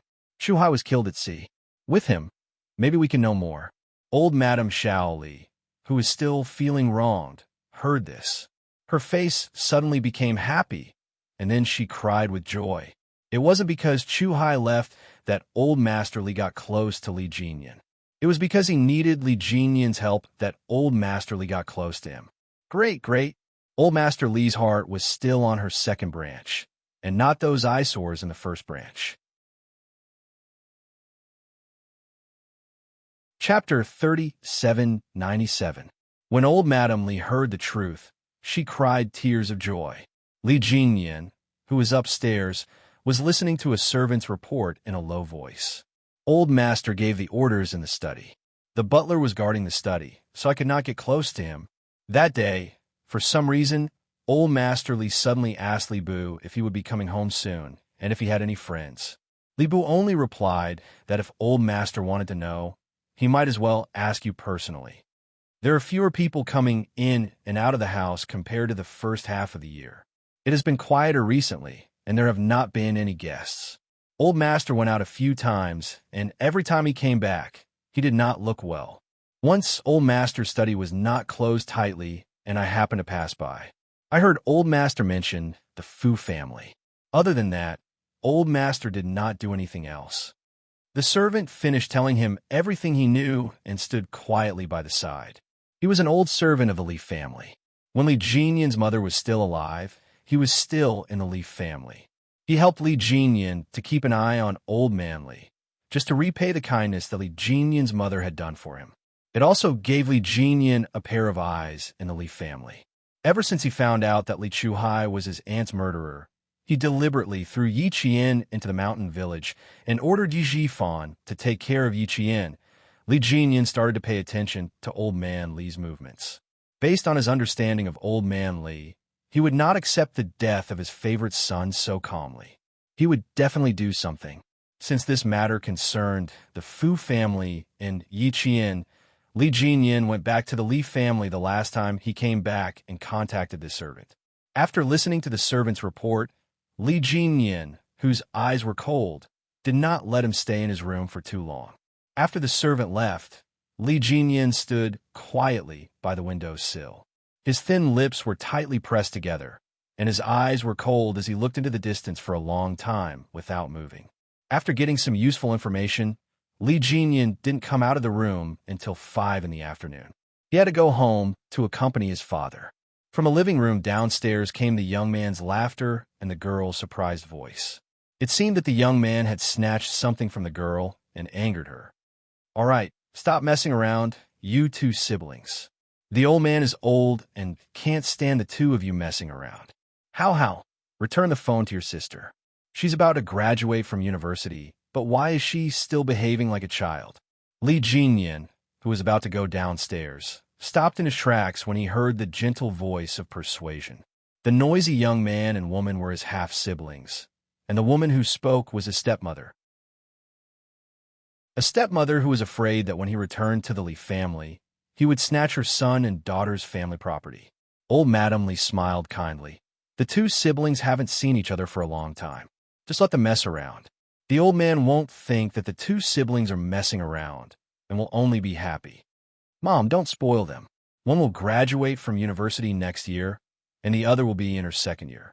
Other people's children are all mature and steady, but these two siblings are still like children. I'm worried in my heart. I don't know when the two of them will be sensible. All right, if they want to mess around at home, then so be it. Old Man Li spoke, and the two siblings hugged his right hand and left hand respectively. They coaxed Old Man Li until he laughed again and again. Li Jinyan calmly went downstairs. The first person to notice him was Li Hao. When he saw his half-brother come out, Li Hao, whose facial features were similar to Li Jinyan's but far from being as exquisite, had a slight change in expression. Then, he raised his voice and laughed. "Big brother is back. Did Yaya and I disturb you?" When he raised his voice, the noisy living room suddenly quieted down. Chapter 3798. Yaya was Li Jinyan's half-sister.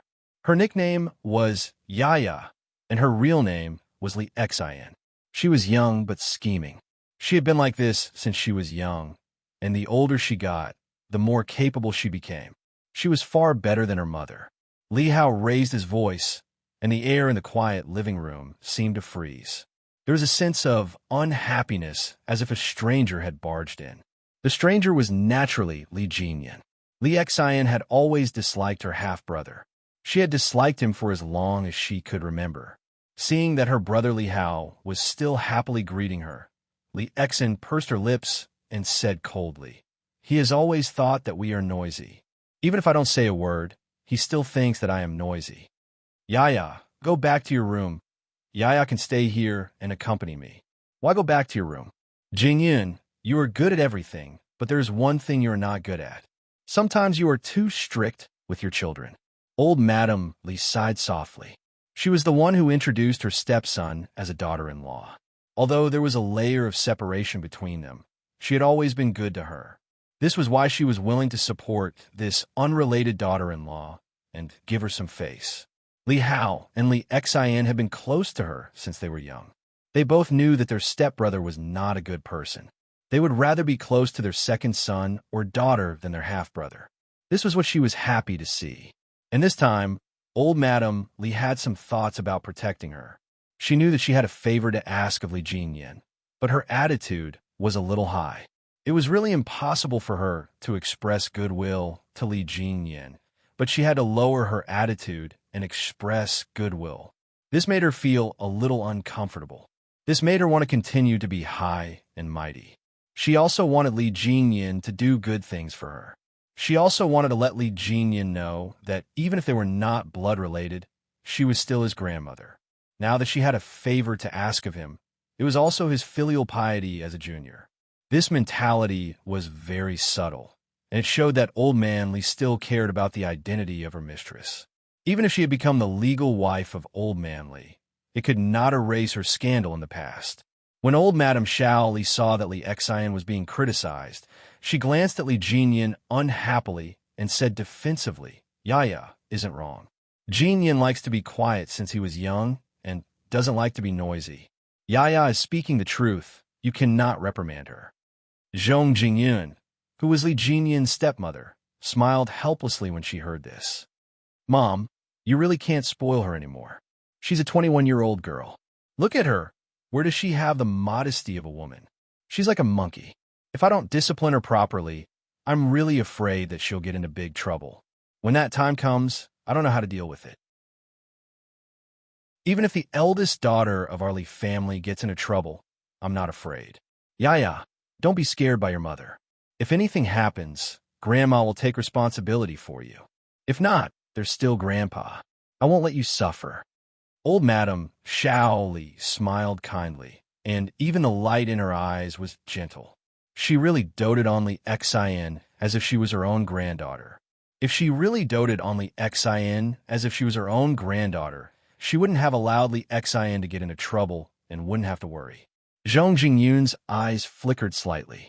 She had already cursed Old Thing in her heart and sized her up, not knowing what she was up to.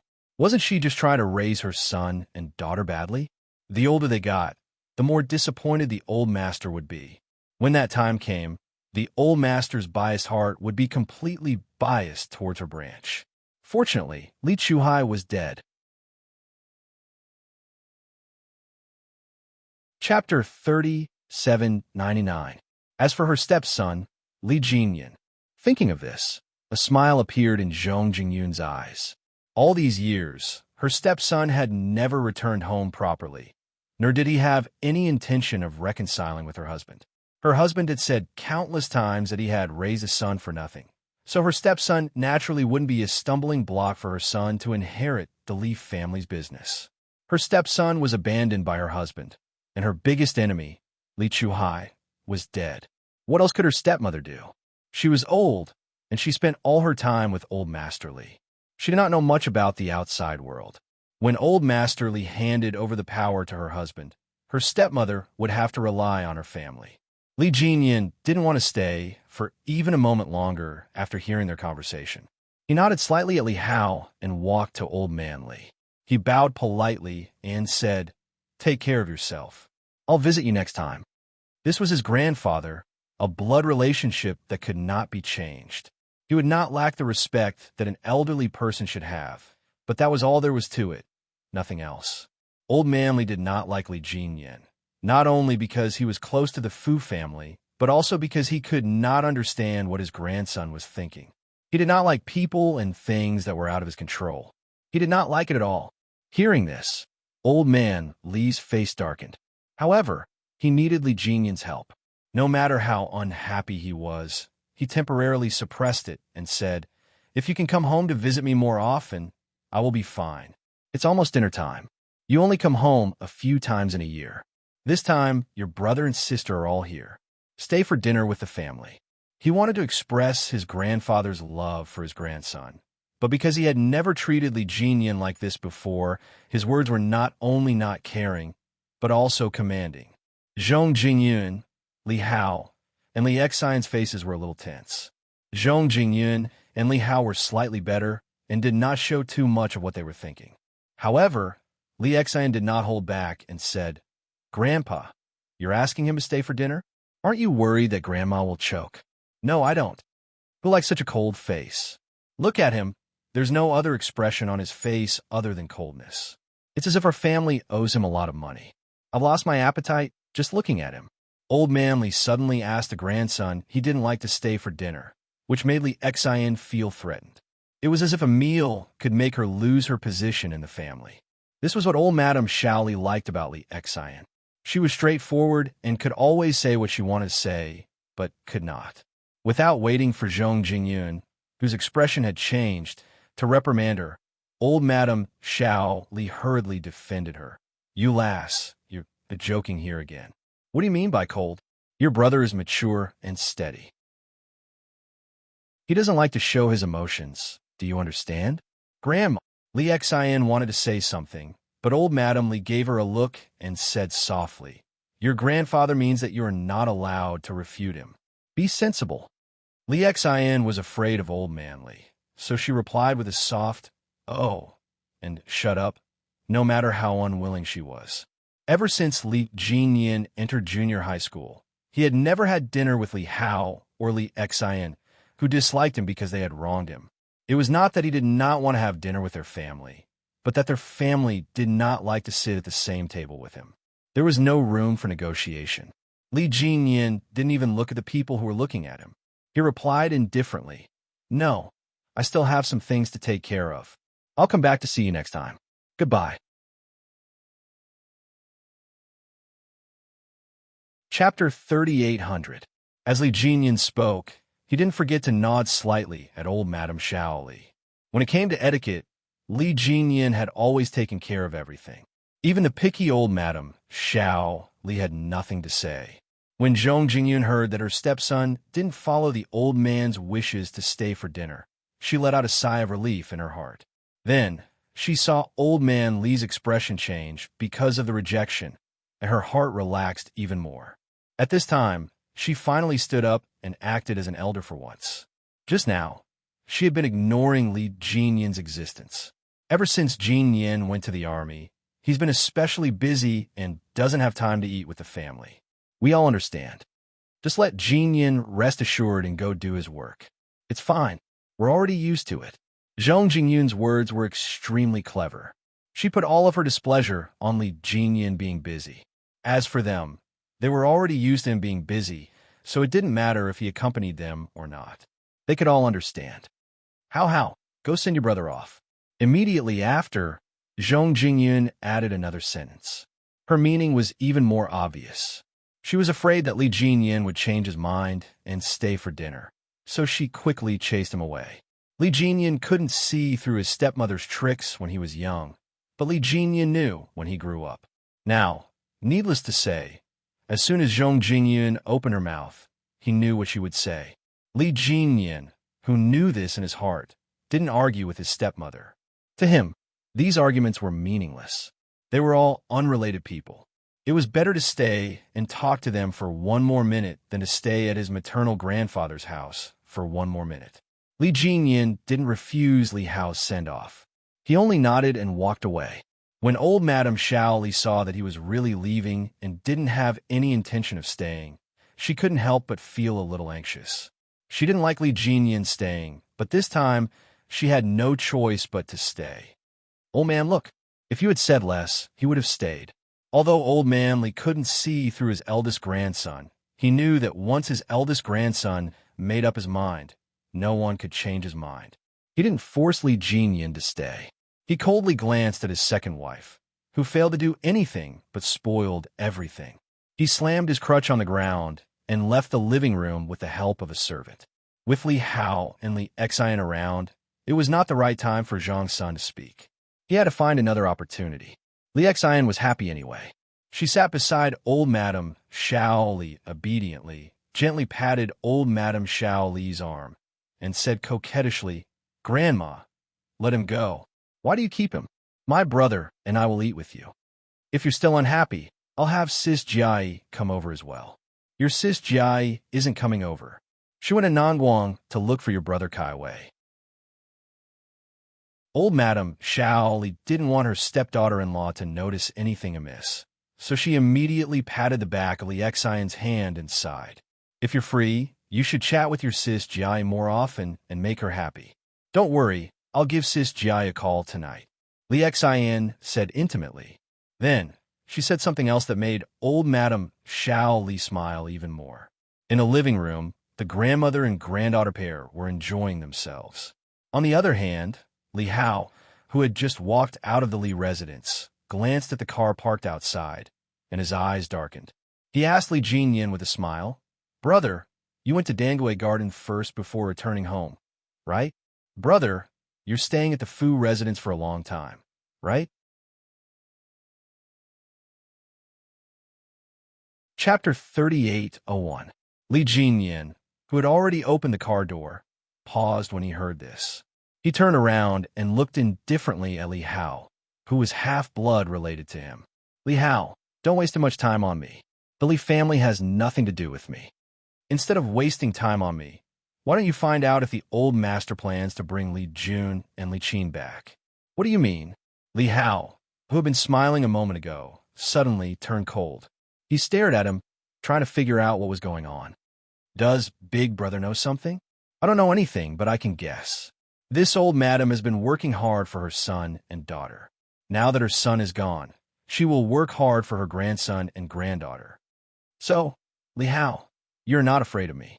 With that, Li Jinyan opened the car door, closed the door, started the car, and drove off.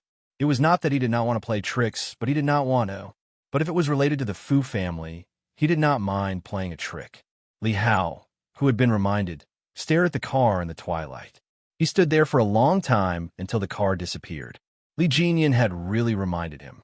Although uncle was gone, his son and daughter were still around. The old madam, she would definitely work hard for her grandson. Li Hao's face darkened. He pursed his lips and stood there for a long time before he smiled and went back into the house. Li Jinyan, who had rushed back to Dingwei Garden, heard the old man's laughter the moment he opened the door. "Don't worry about Grandpa. Grandpa is in good health. It's okay if he doesn't come back for the new year. Their former comrades, colleagues, students, they will all come over. It's so lively around Grandpa." The old man's laughter infected Li Jinyan. Needless to say, he must be talking to his sister, Yi Qian. The old man was very understanding that Yi Qian could not come home for the new year. His granddaughter had her own path, and as a grandfather, he would support her. Seeing his grandson enter, the old man changed the topic to the anniversary. "Your brother brought a girl home today. She is a policewoman and graduated from the police academy less than half a year ago. She is very lively and Grandpa likes her very much." "Does your brother like it?" "Ha, of course he would like it.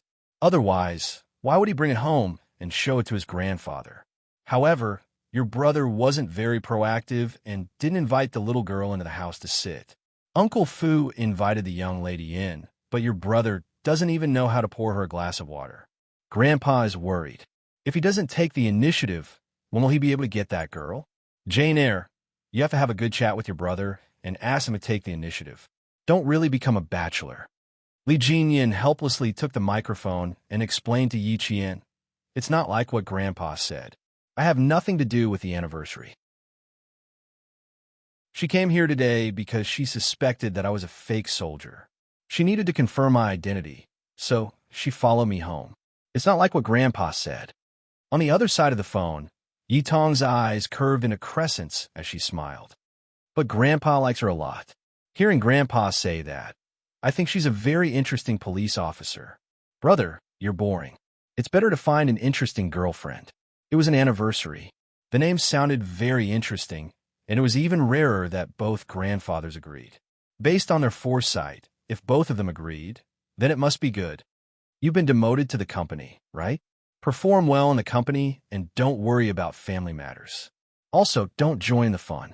Li Jinyan saw that Yi Qian was equally excited and decisively changed the topic. Chapter 3802. Li Jinyan had no intention of finding a girlfriend, and there were only men in the military unit he was in. There were no women at all, so the old man was a little worried. If they were in society, the old man would definitely not be worried that such an outstanding grandson would not be able to find a girlfriend. However, in a military unit that was all male soldiers, the old man was a little worried. His grandson had also suffered since he was young. He lost his parents when he was young, and later his stepmother gave birth to a son and a daughter. There was no place for his grandson to stay at home. After he entered junior high school, he did not even return home. It was only when his grandmother was still alive that she often brought his grandson home for a short stay. At that time, his grandson was really like a hedgehog. Who would have thought that the cold-faced and taciturn grandson used to be a fierce wolf cub? His grandson and granddaughter had all suffered when they were young. Now that his granddaughter had Xia Jinyuan, who doted on her and doted on her, as well as the love and care of her family Xia, the old man was very assured that his granddaughter would lead a good life in the future. Only his grandson was like having no father. No one doted on him when he was young. Now that he was all grown up, there was still no one by his side who cared about him. How could he be assured? The young lady who came to visit today had wide eyebrows and bright eyes without a trace of sadness. With one look, he knew that she had a happy family and was doted on. If his grandson were to date such a girl, it would not be the other way around. It would be the other way around. These were all heartfelt words. The old man had never said them to Yi Qian or Li Jinyan. The heartfelt words were also the old man's pain. It was enough for him to suffer alone. There was no need to drag the younger generation into suffering with him. Although the old man did not say it out loud, how could his two smart grandchildren not know? Yi Qian said softly, "Brother, if there is someone you really like, go and pursue her. Grandfather hopes that you will have a girl who loves you and understands you by your side. Grandfather can rest assured on my side, but there is no news about you." The old man is worried. You see, even grandfather keeps saying Yin Yin. I think she must be a good girl. Didn't Grandpa Xia say that the young lady is very good? It depends on whether you have the ability to woo her. Do you want to give it a try? It doesn't matter if you haven't pursued a girl before. There's a first time for everything. Besides, there's no such thing as love at first sight. Most people feel that the other party is not bad at all, and then they feel that the other party is their type. Only then will they feel a slight rush of excitement, and their feelings will gradually warm up until they finally become lovers. If you don't move at all and don't go anywhere every time you come back from the army, how can you meet a girl that moves your heart? To be able to gain the favor of the two grandpas on their anniversary, there must be something special about them. Grandpa definitely won't misjudge people. Brother, just give it a try. I'm not saying that you have to find an anniversary. What I mean is that you can try to get along with her outside. Yi Qian knew that the old man was worried, so he took the opportunity to persuade him. Li Jinyan's fingers kept rubbing his temples. He really hadn't considered matters of the heart, but after hearing the old man's words and being persuaded by his sister, he couldn't help but face his marriage head-on. 29 years old. He was actually 29 years old. After Li Jinyan ended the call with Yi Qian, he sat on the sofa for a long time without coming back to his senses. Marriage, it was indeed time to think about it.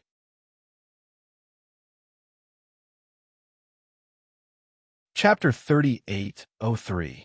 But how could an ordinary girl tolerate a career like his? Only his sister, Yi Qian, could tolerate it. Xia Jinyuan had not shown up for almost a year, but his sister was still able to continue on her own path. She had never complained or given up. Only a girl like his sister could persevere.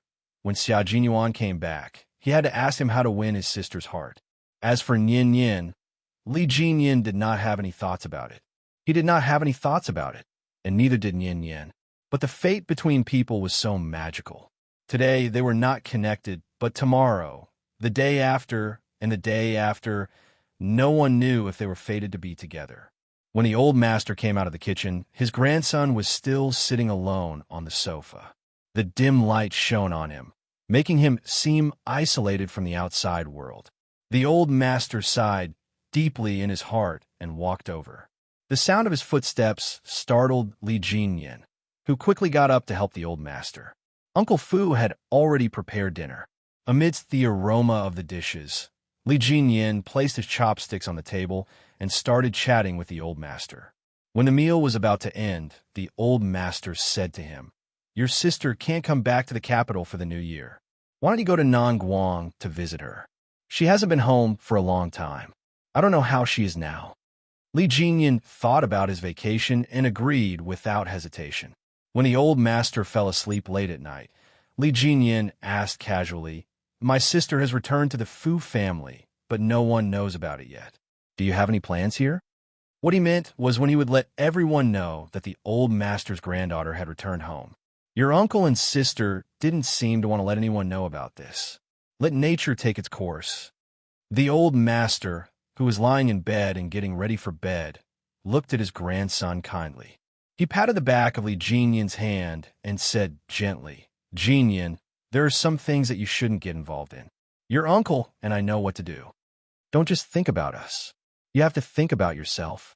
I have your uncle, your sister, and grandson-in-law to take care of me in the future. You can rest assured. As for the family matters, Grandpa will still say the same thing. You don't have to worry about it. Serve the motherland well and take every step steadily in the future. Find a girl by your side who can make you feel happy and warm, and that's it." According to the original plan, they would announce Yi Qian's identity on Old Master Li's birthday this year. However, Old Man Li wasn't very obedient, so Father Fu discussed with Old Master Li and decided not to announce Yi Qian's identity to avoid affecting Yi Qian. Now that Yi Qian had made every step of the way, he didn't need any identity. He could stand firm in the army with his own strength, so it didn't matter if he revealed his identity or not. Li Jinyan nodded gently to show that he understood. He also didn't want to reveal Yi Qian's identity. The Li family wasn't very obedient, and Li Chuhai had a lot of influence abroad. Once Yi Qian's identity was revealed, with Old Master Li's methods and strategies, there was no guarantee that he wouldn't make a move on his sister. If he really wanted to announce it, he would have to wait until all of Li Chuhai's influence abroad had been eliminated. Xia Jinyuan, who hadn't shown up for a long time. What mission was he on? If you remember correctly, he disappeared a few days after Li Chuhai was brought to justice. Could it be that he actually went abroad to eliminate Li Chuhai's influence abroad?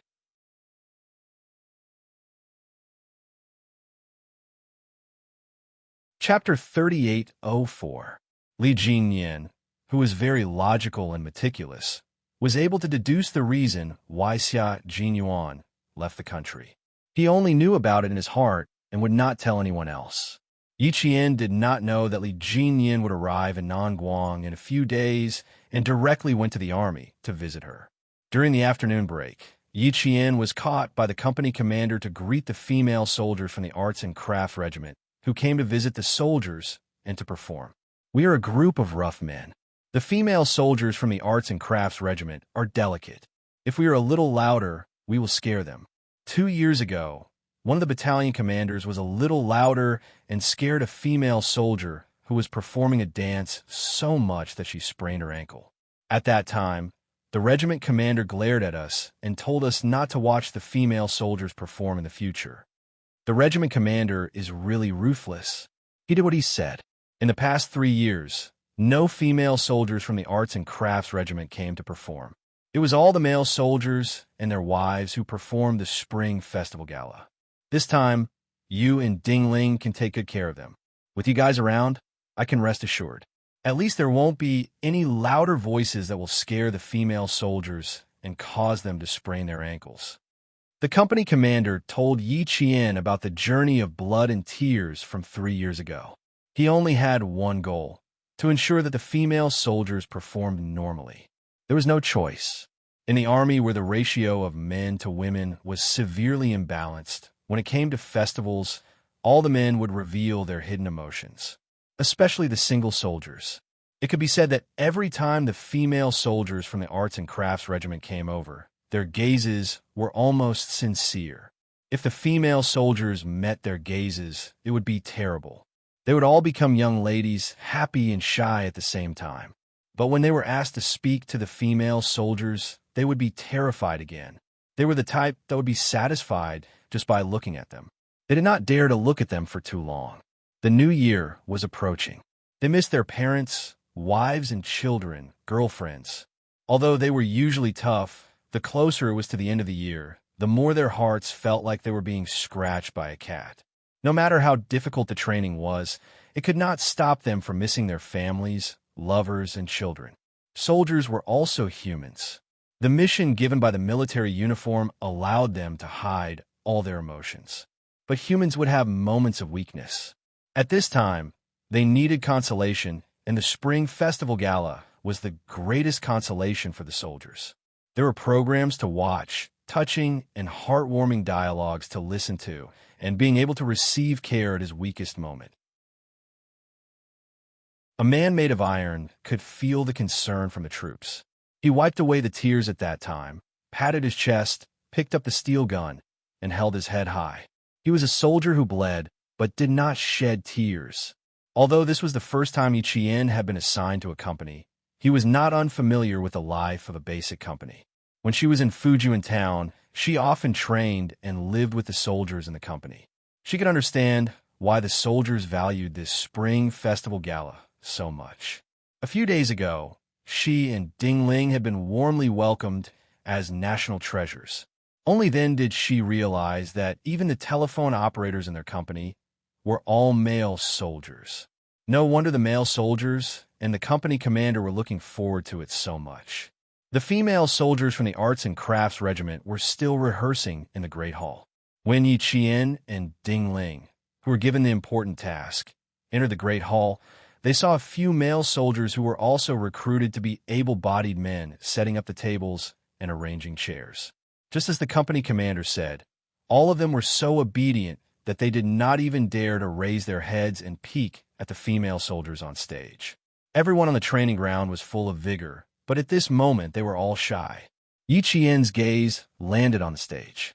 A figure who was rehearsing caught her attention. She saw Xiao Jinyuan's cousin, Zhou Yijin, and the person who was standing side by side with the regiment commander, Du Kaiwei. Du Jia.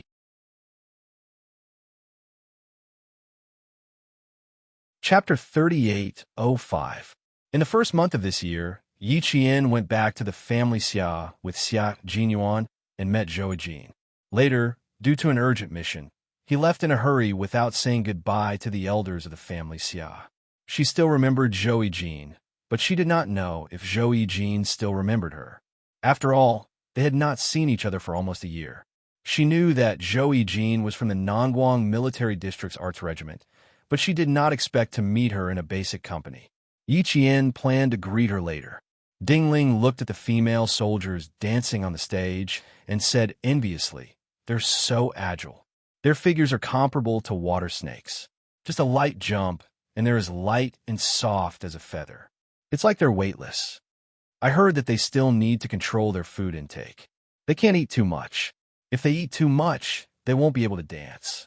But it's quite tiring for them to rehearse like this every day. TSK, if it were me, I wouldn't have the patience to dance around every day. I'd rather run a few laps on the training ground. Everyone had their own specialties. The other party was a female soldier from the Arts Regiment, so they naturally had their own specialties. Otherwise, how could they be called Arts Regiment? Yichien smiled and said, "The banquet will be held tomorrow. You could try it out with them today and experience what it's like to be an Arts Regiment soldier." Forget it. With them standing on their tiptoes, twirling and dancing, I'm afraid I'll perform a military boxing routine. As Ding Ling spoke, she started laughing. When she was done laughing, she said, "What do you want us to help with?" "The male soldiers have already finished arranging the tables and chairs. We can't help them with anything. So why did the company commander ask us to come over?" They came over purely to greet the female soldiers from the Arts Regiment. After all, it was easy for female comrades to interact with female classmates, so they could quickly get to know each other. Unlike the male soldiers, who were all laughing and saying that they wanted to take photos with the female soldiers as souvenirs. In the end, after arranging the tables and chairs for so long, they could not even let out a fart. Cowards, they were all cowards. The company commander, who had brought in another 2 male soldiers to hang up the colored lanterns in silk, saw that a single battalion commander in his battalion was working even more sincerely than the male soldiers. He was so angry in his heart, oh, so angry. What a king coward. He was already a 32-year-old man who didn't even have a girlfriend, yet he didn't know how to seize the opportunity that was created for him. The angry company commander raised his voice and said, "Yi Qian, bring our 3rd Battalion's battalion commander to the stage to hang the colored lanterns together." Let's not talk about whether the arts and crafts troop soldiers on stage were shocked. As the person involved, Yi Qian was shocked. His voice was really abnormally loud. When he roared, he had the illusion that the entire auditorium was about to be lifted up. Also, "Captain, are you sure you didn't call the wrong person?" She was supposed to bring the battalion commander of the 3rd Battalion to the stage to hang the colored lanterns. Shouldn't it be the battalion commander of the 3rd Battalion bringing her to the stage to hang the colored lanterns? Suddenly being called out, Yi Qian, who was shocked, turned his head and saw the company commander striding towards him. Our 3rd Battalion's battalion commander is still single. Previously, his 70-year-old mother even specially asked the political commissar in our regiment if he could help with his marriage. Our political commissar patted his chest and agreed on the spot. Look, it's almost been a year, but the 3rd Battalion's battalion commander is still single. Before the arts and crafts troop came, the political commissar pulled me into his office and had a long talk with me. He said that as a company commander, I'm not competent enough as a subordinate. I can't even help with my men's marriage. Now that there's a chance, I have to fight for it for the 3rd Battalion commander. I can't disappoint his mother.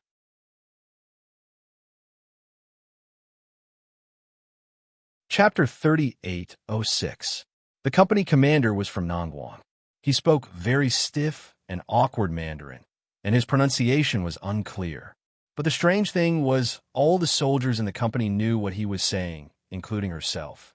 Yi Jian realized that she understood everything after listening to such a long string of words. Ding Ling turned her head to the side when she heard that. She clenched her fists and tried to hold back her laughter. "Don't laugh. Don't laugh. Ding Ling, you have to hold it in." The company commander probably knew that his Mandarin was a little bad. After he finished speaking, he asked Yi Qian worriedly, "Did you understand?" "Yes, I understand. I'll do it now." Yi Qian nodded and accepted this honorable task. To put it bluntly, it was for her, a female soldier, to bring the shy 3rd Battalion commander to interact more with the soldiers of the Arts and Crafts Regiment. Who knows? Maybe he would like someone. It was better to have nothing than to have something substandard. But here, it was the other way around. He had to get to know more girls first. The 3rd Battalion commander was also shocked by the company commander.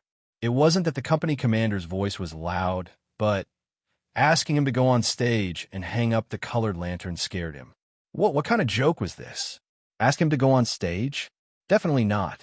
He had to run. Even his own company commander dared to order him. The 3rd Battalion commander didn't even think about whether he was overstepping his authority. He maintained his serious expression and said to his soldiers, "You guys continue. I'm going out to do something." He had to maintain a serious expression. Otherwise, the soldiers would see that his face was burning. Luckily, his face was dark. Otherwise, they would really be able to tell. The soldiers had 2 folds on their shoulders. They were all veterans. How could they not know that the battalion commander was embarrassed? They lowered their heads and chuckled. "Battalion commander, why are you running? It's not like they'll eat you up." The company commander asked you to go on stage. Go on, go on. You need to be taught a lesson." The red-faced 3rd Battalion commander glared at the soldiers. Before the company commander came over, he turned around and strode towards the door. "Stop right there, 3rd Battalion commander." The company commander who came with Yi Qian had been keeping a close eye on the situation. Seeing this, he shouted again, directly stopping the 3rd Battalion's commander, who was about to run away, in his tracks. Yi Qian's heart was a little shaken. He didn't know if the company commander would be punished by the battalion commander for his audacity. On the stage, Du Jia thought she had misheard. Yi Qian? Was there a name in the Nongguang military region that he didn't like? Upon hearing this, Du Jia immediately looked over. When her gaze landed on him, her face clearly darkened. That's right. It was that Yi Qian who had inexplicably made her dislike him. That Yi Qian who only wanted to show off in front of the male soldiers and thought that he was great. That Yi Qian whom she had investigated for a long time but couldn't find any information about. All she knew was that he was a military academy student. Because Yi Qian didn't cooperate with Du Jia during the snowy mountain collapse, Du Jia bore a grudge against him. Later, because of Xia Jinyuan, she bumped into Yi Qian. Du Jia was even more certain that Yi Qian was an unscrupulous and scheming woman who wanted to back her. Brother, why did she come to your unit? How come I've never heard you mention this before? Du Jia's eyes instantly darkened as she questioned her brother. Why did your company accept such a military academy student? Who came to my unit? Du Kaiwei still didn't understand who she was talking about. He raised his head and looked ahead. He saw the company commander of one of his companies and the military academy student Yi Qian walking over. Yi Qian, I was wondering why she came to your unit. Didn't you investigate her? How could you just casually accept her? When Du Jia said this, Du Kaiwei suddenly remembered where he had heard the name Yi Qian. He had heard Du Jia mention it before. He had also heard Madame Li mention it before.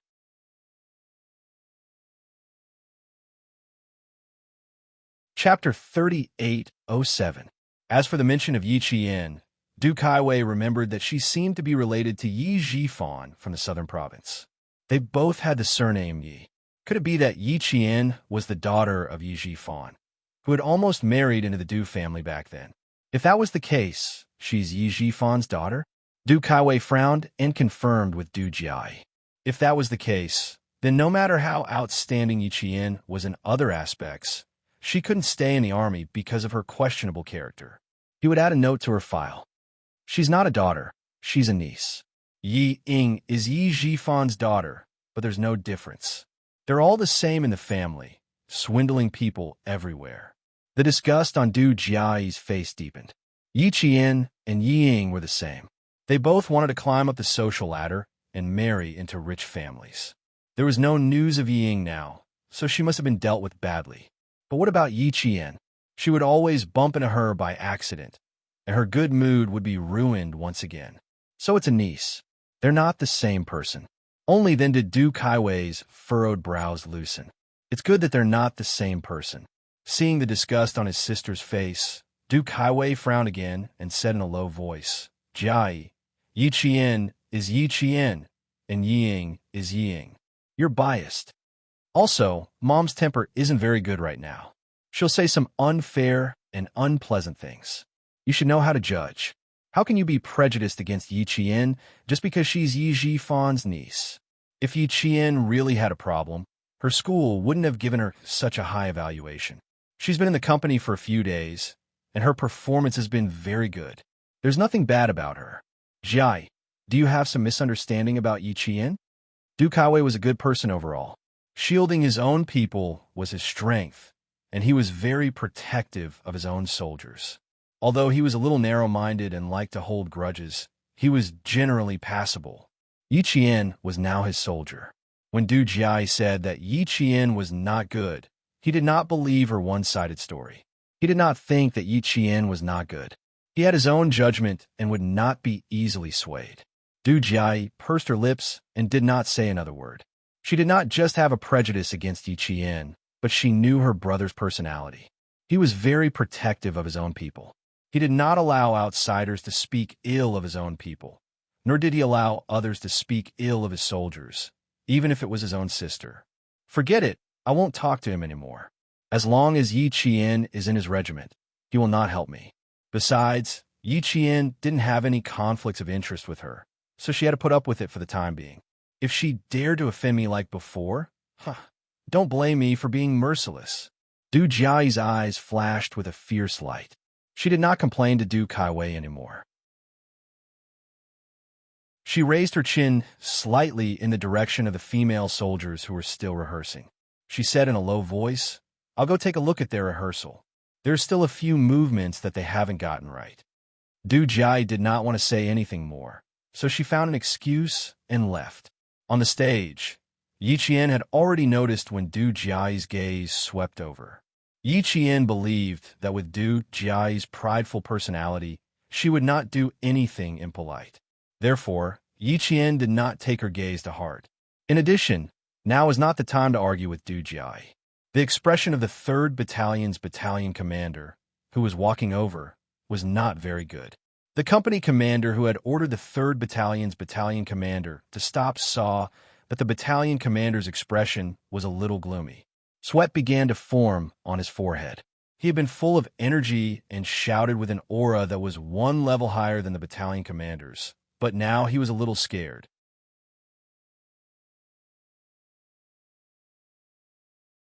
Chapter 38:08. The slightly short of breath company commander quietly asked Yi Qian, "Should I not have ordered our 3rd Battalion's commander to stop? Did I get into trouble just now?" My shout just now was completely imitating the political commissar. I imitated him and shouted just like that. "Sai, it can't be helped. I have a very good relationship with the 3rd Battalion's commander. We're old friends. When I got married, he was even my best man."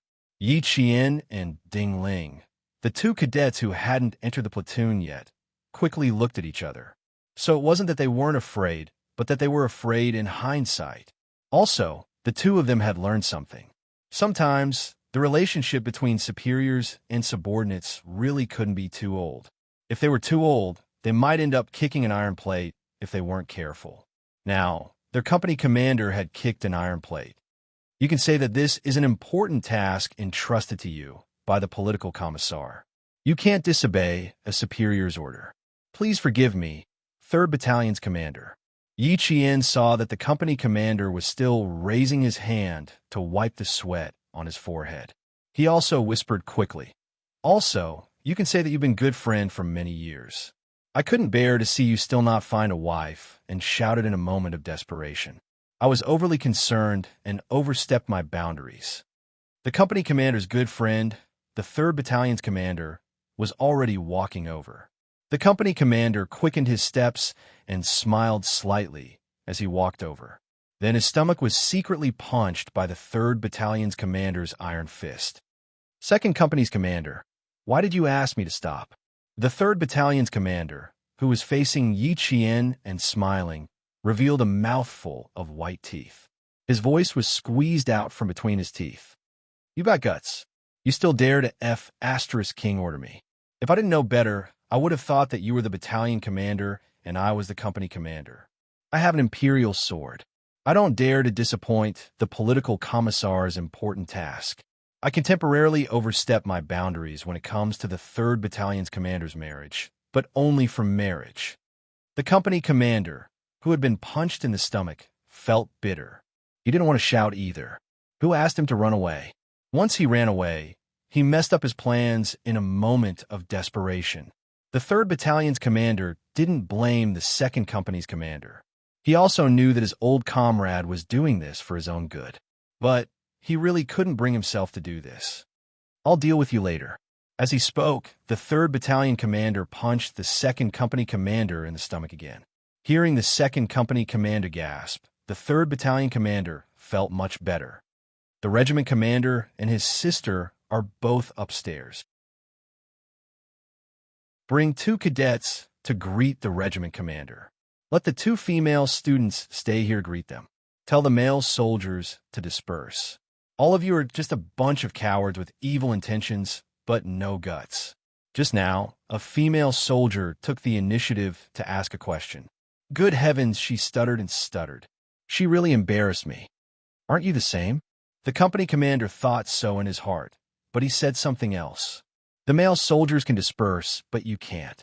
I can't explain it to the political commissar. You've already been yelled at by me. You can't let me yell at you for nothing, right? Let the 2 female students bring you up to the stage. Yi Qian, Ding Ling, come here quickly. Bring the battalion commander of the 3rd Battalion over to help. Yes. Two crisp voices rang out at the same time. The two people who had been watching the entire process of the 3rd Battalion's commander being embarrassed and the 2nd Company's commander being secretly beaten ran over. For the sake of the battalion commander's marriage, the company commander had probably worried so much that his hair had turned white. Moreover, there was the risk of being beaten up at any time. In the end, the 3rd Battalion's commander didn't escape and was brought up to the stage. Regiment Commander Du Kaiwei looked at the 3rd Battalion's commander's flushed face and couldn't help but find it funny. "Oh, you, why are you acting more like a big girl than a big girl?" The 2nd Company's commander must be panicking. Otherwise, why would he dare to order you to stop? If you don't feel good, I'll punish him for you.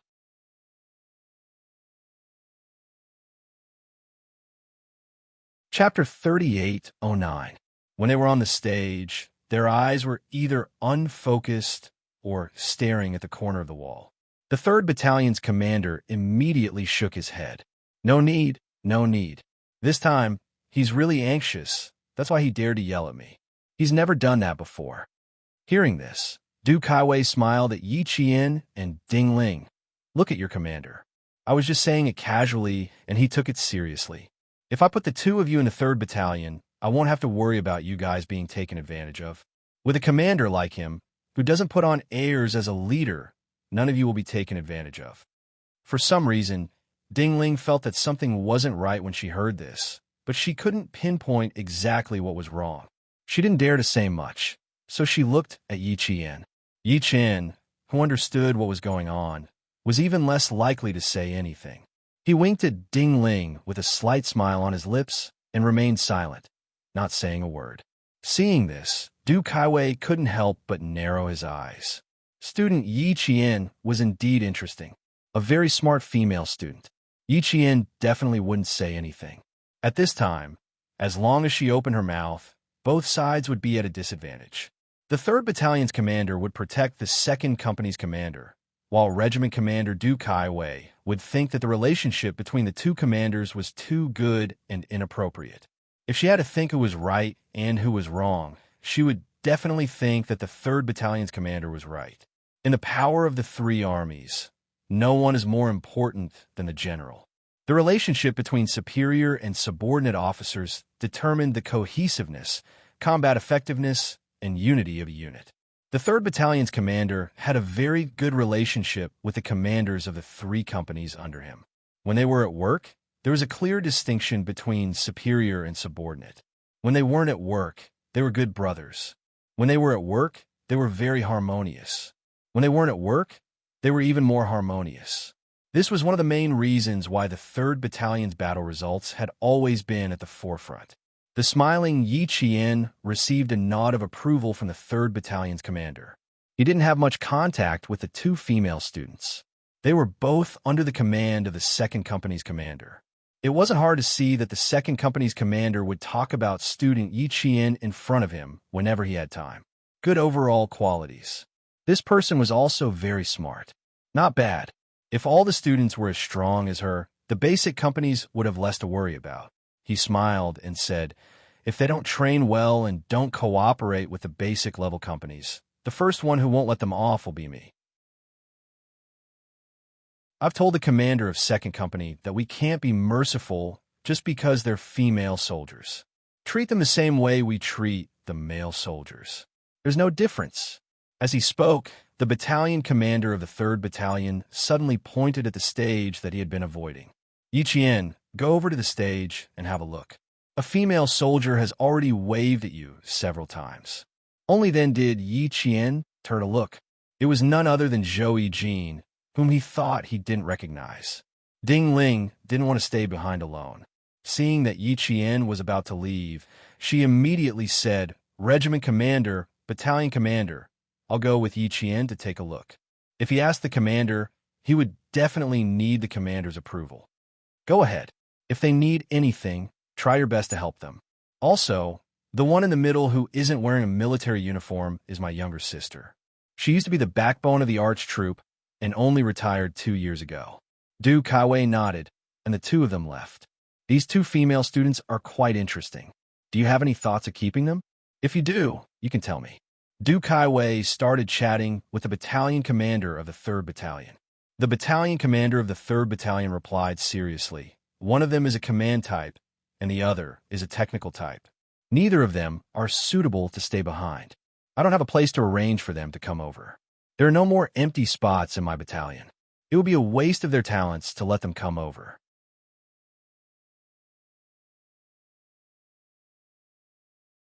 Chapter 38:10. His serious answer made Du Kaiwei laugh. "Ha ha! With the two of them here, it won't take long for them to be promoted to company commander.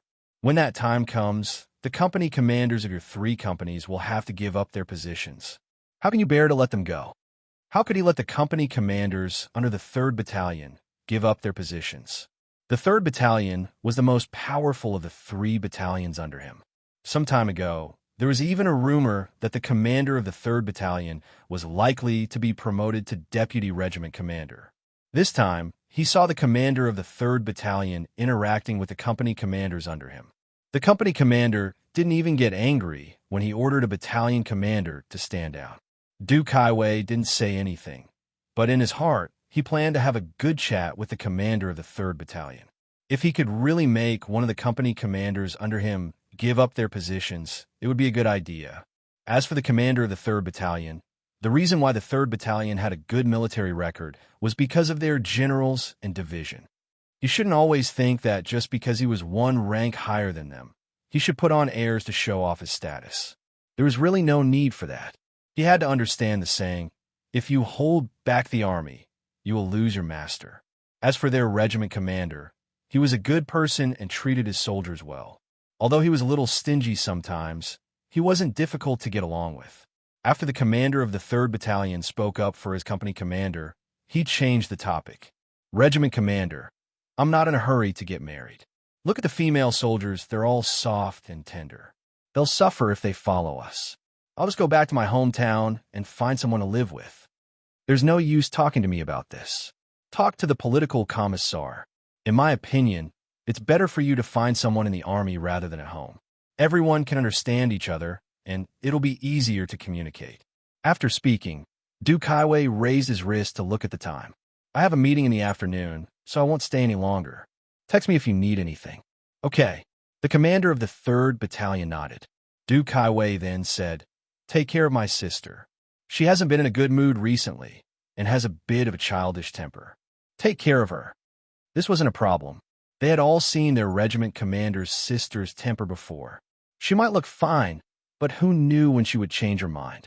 After making arrangements, Du Jai did not stay any longer and walked out of the auditorium. Du Jai did not realize that her brother had left. At this moment, her gaze fell on Yi Qian. She even knew Xia Jinyuan's cousin, Zhou Yijin.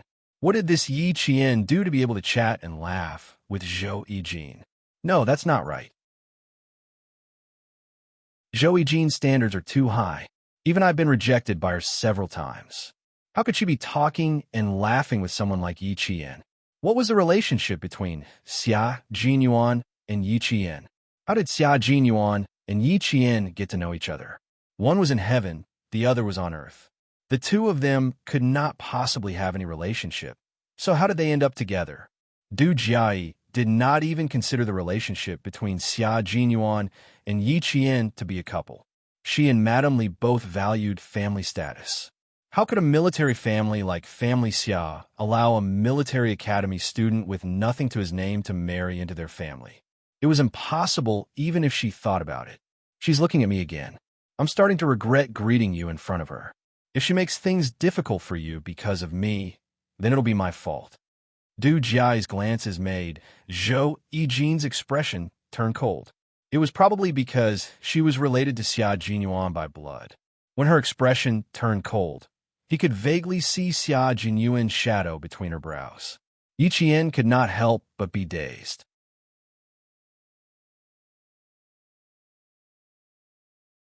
Chapter 38:11. Zhou Yijin's attention was focused on Du Jia, who would occasionally look over, so she didn't notice Yi Qian's strange behavior. However, Ding Ling saw that Yi Qian was a little absent-minded.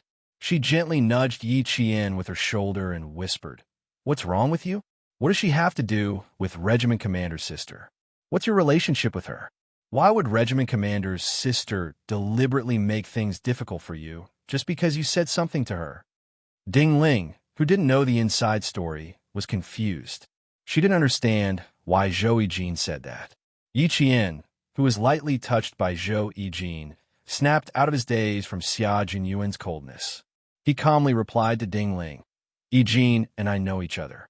Yijin and Du Jiai seem to have a small misunderstanding, so she's worried that Du Jiai will hold a grudge against me. That shouldn't be the case. She's not that narrow-minded. You and Regiment Commander's sister don't have any grudges, so why would she hold a grudge against you? She's Regiment Commander's sister after all. Don't think too much about it. Tell your friend not to think too much about it. Ding Ling had never seen Du Jiai's narrow-mindedness, so she didn't think that the other party would hold a grudge against her. Yi Qian didn't explain too much. Whether she and Du Jiai had any grudges or not, only Du Jiai knew. If she insisted that there was a grudge between them, then there was nothing she could do. At least, in her eyes, there really wasn't any grudge between her and Du Jiai. They had only met a few times, so she didn't know where the grudge came from. Du Jiai inexplicably held a grudge against her. Thinking about it now, she found it a little funny. Those who obey me will prosper, and those who oppose me will perish. This was why Du Jiai held a grudge against her. His gaze quietly met with Du Jiai's. One was good at destroying peace, while the other had a clear conscience. When the two of them confronted each other, no sparks could be seen. The only thing that could be seen was the undercurrents where their gazes met. Du Jiai clenched her teeth as she held onto a female soldier's arm to correct her irregular movements. She just couldn't understand how a powerless cadet could have the guts to challenge her, Du Jiai. Could it be that he didn't know what kind of status Du Jiai had?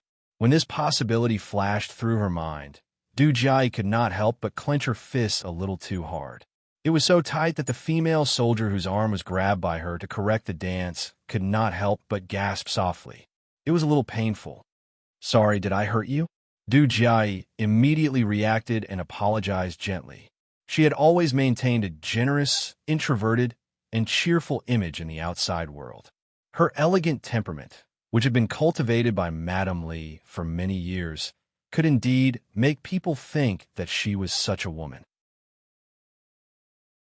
Elegant, intellectual, cheerful, generous, and introverted. These were the images that Du Jiai was used to having.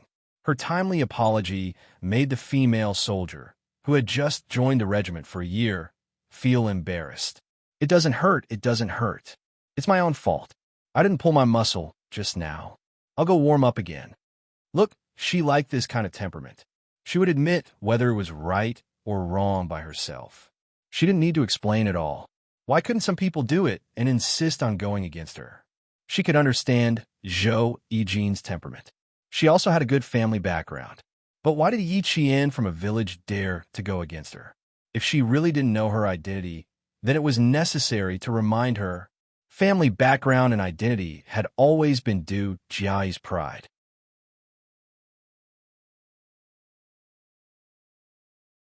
Chapter 38:12. Letting go of the female soldier's arm, Du Jiai walked towards Yi Qian. Today, she had to properly introduce herself so that some people wouldn't think that she knew Xia Jinyuan and treat her like a piece of cake. No, not only did Yi Qian know Xia Jinyuan, but she also knew Li Jinyan. Left and right. Feng Yuan? Du Jiai, who was walking towards them, paused in her light footsteps.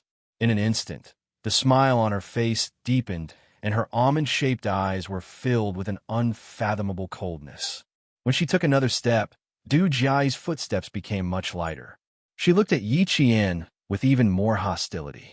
She kept staring at Yi Qian, which made Zhou Yijin even more misunderstand that Du Jiai hated Yi Qian because of her. She was full of confidence and wasn't the type to suffer losses. It wasn't that she hadn't experienced how powerful Du Jiai was, but she didn't feel afraid at all. She didn't feel afraid in the past, and it was even more impossible now. When she saw Du Jiai walking over, she immediately shielded Yi Qian behind her and glared at her coldly.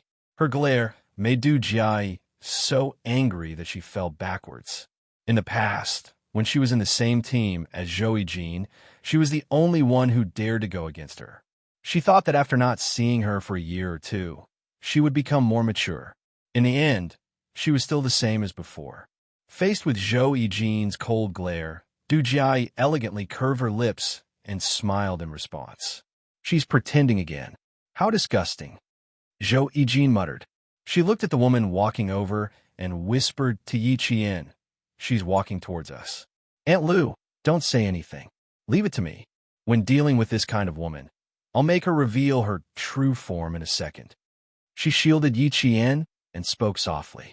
Even Ding Ling, who was standing beside them, did not hear what she said clearly. When she saw Du Jia walk over, Ding Ling whispered, "Why does it feel like a leader is patrolling? Is the group leader's sister a leader in the arts department?" "What leader? He retired from the army a long time ago," Zhou Yijin replied, then said to Ding Ling, "Can you help us with the background of the stage? I'm a little worried about the aesthetics of the male soldiers." Ding Ling glanced at Yi Qian. When she saw Yi Qian nod at her, she smiled and said, "All right then. You guys go ahead and chat. I'll come over later." After leaving, Ding Ling was still confused. She didn't understand what was going on. She just felt a little strange. As soon as she left, Zhou Yijin spoke quickly and said to Yi Qian, "Brother Six said that we have to take good care of Aunt Lu." "Aunt Lu, don't worry. With me here, Du Jia can't do anything to you." This kind of woman is very hypocritical. She pretends all day long and even says that she's a lady. She even said that she's very elegant. I feel like laughing when I hear it. Would a real lady be like her? A real lady should be like Sister Wei. Hee hee. Aunt Lu is not a lady. Aunt Lu is a warrior, she added. Du Jia didn't pay much attention to Ding Ling. She didn't care about someone who didn't talk to her before. When she saw Zhou Yijin talking to Yi Qian so intimately, she quickened her pace and walked over. Standing in front of Zhou Yijin, Du Jia smiled gracefully and said, "Yijin, long time no see. You're still the same as before. You haven't changed at all." There was nothing wrong with what she said, but Zhou Yijin knew Du Jia very well. When she heard that, she smiled faintly and said, "I haven't changed, but you've changed a lot. You're better at pretending, acting, and putting on airs than before. Why? Are you regretting leaving the group? Are you coming back to pretend to be a leader and teach us?"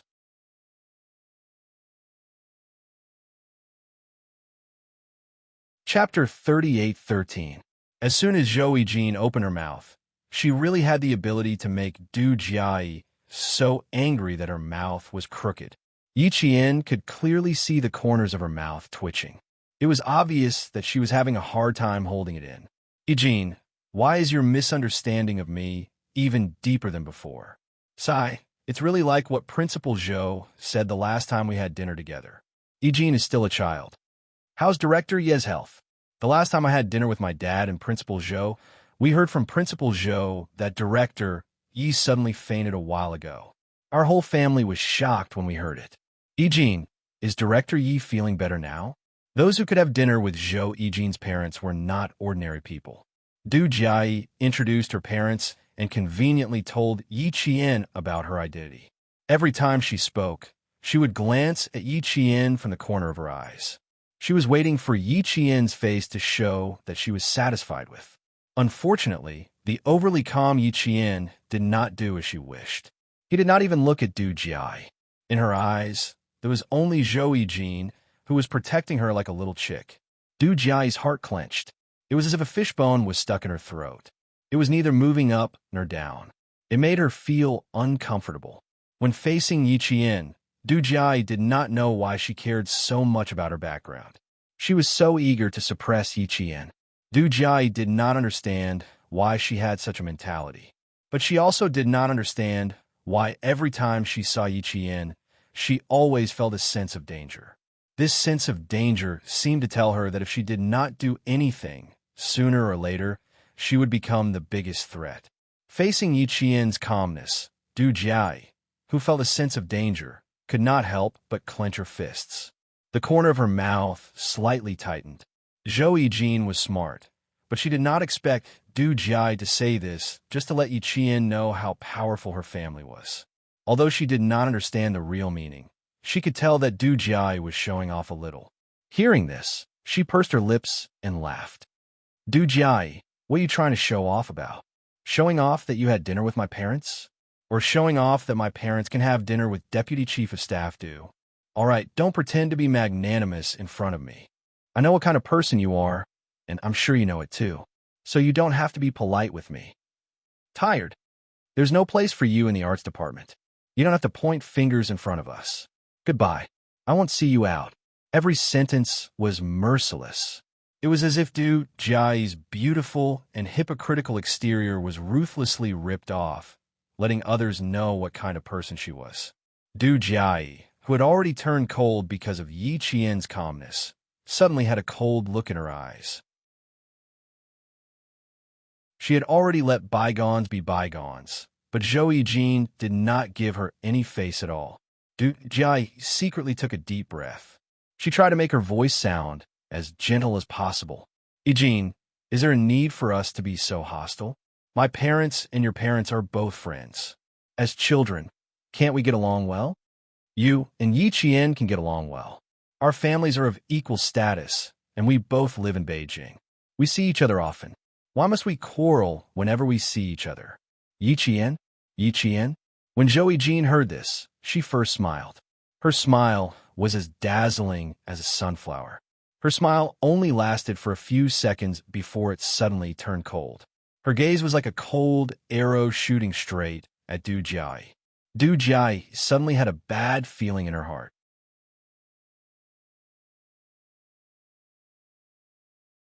Chapter 38:14. Du Jia, who had a bad premonition, wanted to stop Zhou Yijin from speaking, but it was too late. Facing someone she didn't like, Zhou Yijin smiled faintly and said, Du Jia, your self-righteousness really opened my eyes. How did you become like this? Don't you think you're like a clown? You keep making a fool of yourself in front of people who know you. Du Jia, I don't know if you're really smart or just pretending to be smart. Take care of yourself, Miss Du Jia. Zhou Yijin held Yi Qian's arm as she said, This is my honored guest. She is who I am. You better watch your mouth. Otherwise, you'll regret it one day.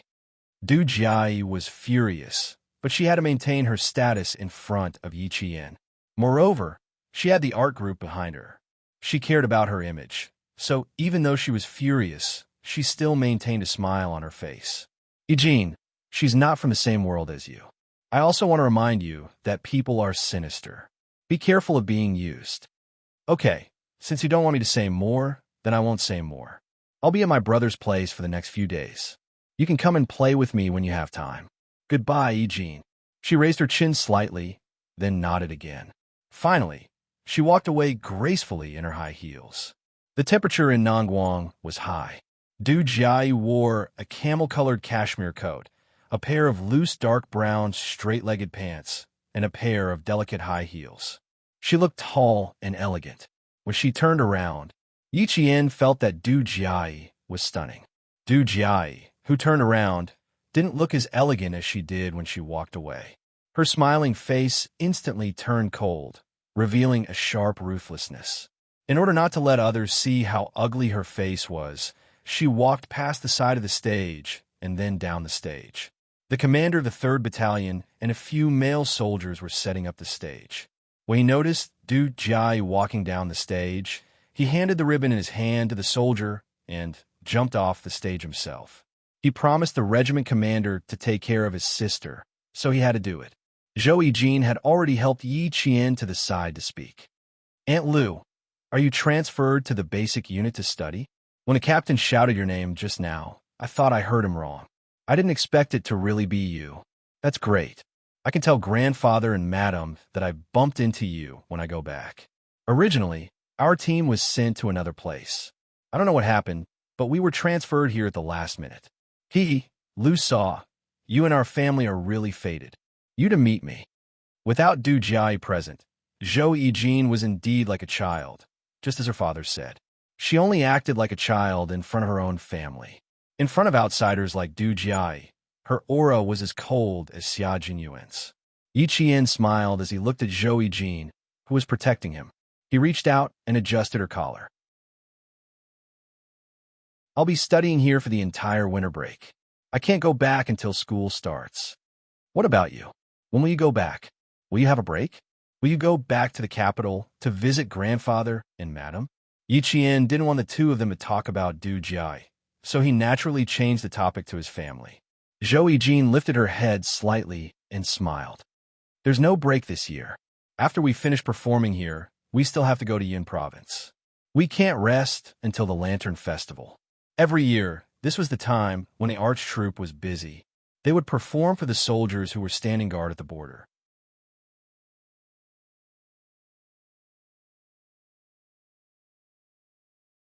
Chapter 38:15. Zhou Yijin was also worried about her family. Seeing that Yi Qian was the same as her, she told him her plans one by one. When the time comes, there will be about 20 days of vacation. I will go back to the old residence to visit Old Master and Old Madam. I can also go to Danguwei Garden to visit Old Master. Aunt Lu, let's take a photo together later. I will develop the photo and bring it to the old people to see. What do you think? Yi Qian had no objections. Zhou Yijin happily took out her camera and asked her comrades to help her take a photo together. Du Jia watched the two happily take a photo together. The coldness in her eyes deepened. What kind of scheme did Yi Qian use to make Zhou Yijin treat her so affectionately, as if they were sisters?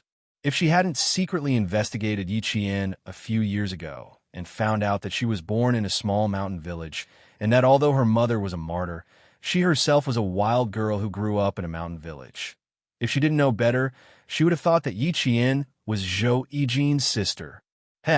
She was looking forward to the day when Zhou Yijin found out that Yi Qian was a person who was trying to curry favor with Li Jinyan. She would definitely regret not listening to her advice. The commander of the 3rd Battalion didn't really want to accompany Du Jia. He walked over. Although the other party didn't show any obvious resistance, he could still see the impatience in her eyes. Thus, he ordered the soldiers to send Du Jia back to the family building. As for him, he didn't meet the sparks of love that the political commissar had hoped for on such a good day. Du Jia, who was so angry that her stomach hurt, didn't stay. She politely said, "Thank you," to the commander of the 3rd Battalion and left the hall in her high heels. When Zhou Yijin saw her leave, the corners of her mouth twitched slightly. She whispered to Yi Qian, "Aunt Lu, you have to be careful when you see this woman in the future. She has too many twists and turns in her heart. On the surface, he's smiling at you, but behind his back, you don't know what kind of face he has. She kept staring at you just now. She was probably implicated by me. Aunt Lu, I'm sorry. I shouldn't have greeted you in front of her."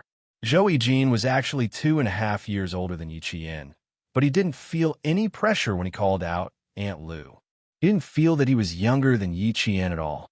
He called out Aunt Lu quite naturally. Xia Jinyuan had told her that she had to protect Yi Qian wherever the siblings were. Zhou Yijin had engraved it in her heart and didn't dare to forget it. She even felt that she had the responsibility to protect her Aunt Lu. With Du Jia's appearance, Zhou Yijin felt a deep sense of hostility. That was why she kept Yi Qian behind her and used her actions to tell Du Jia that Yi Qian was under her protection and no one dared to be presumptuous. Zhou Yijin also didn't know much about what Yi Qian had done in secret. When Xia Jinyuan said that she thought that Yi Qian was just an ordinary military school student, she was worried that Yi Qian would be bullied when he met someone like Du Jia, who wasn't as good as she looked. Yi Qian, who was being protected by her like a little chick, felt touched and a little amused at the same time. She didn't know what Captain Xia had said to her siblings, but she could feel that all of her family Xia brothers and sisters thought that she was easy to bully. Was she easy to bully? Was the word honest written on her face? Not at all. It was all because before Xia Jinyuan went on his mission, he sent a short message about 100 words long to all of his siblings. He said that he would return to the military and that it would take a long time before he could contact the outside world. Now that Yi Qian was his girlfriend and future wife, he would need them to take good care of him. It was more than 100 words long. When Zhou Yijin received the short message, She saw it as an unshirkable responsibility.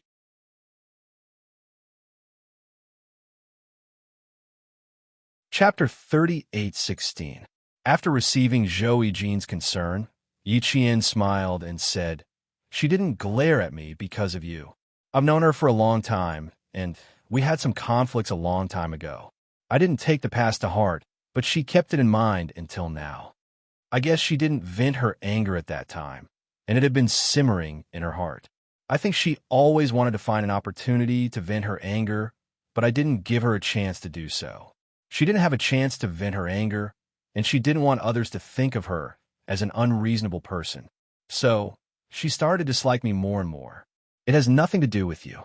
Zhou Yijin's self-blame made Yi Qian feel bad, so he took the initiative to say that he had some conflicts with Du Jia and said, "Your brother knows about it too." He reminded me to be careful of Du Jia.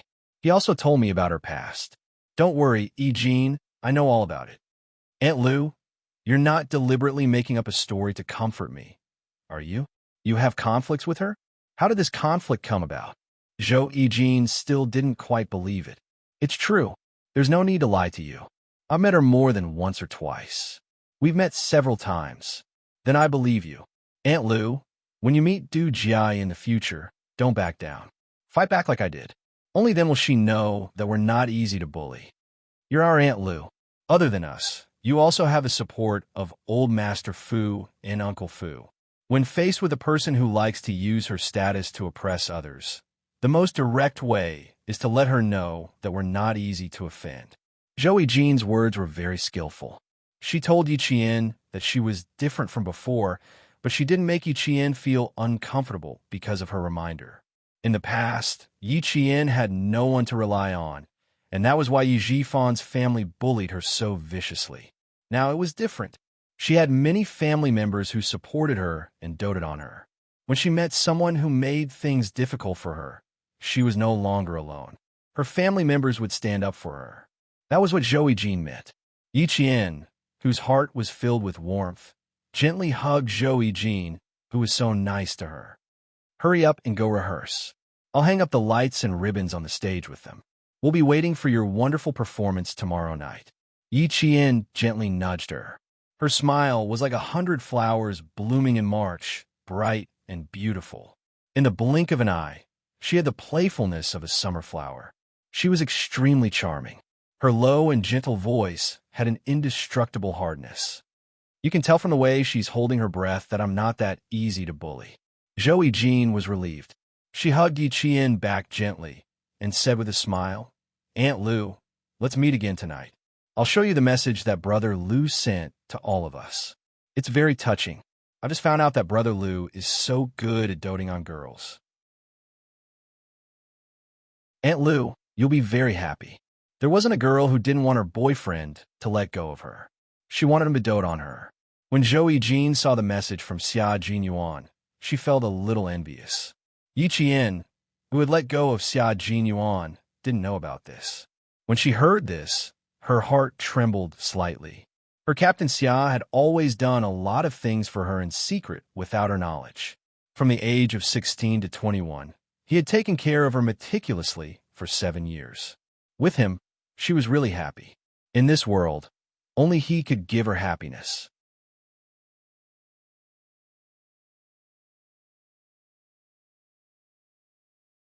Chapter 38:17. The last time she spoke to Jia Xin, she said that she and Wu Yu had not seen each other for 10 months and 9 days. Her roommates were secretly guessing if she had fallen out of love. She even said that she almost thought that she had fallen out of love.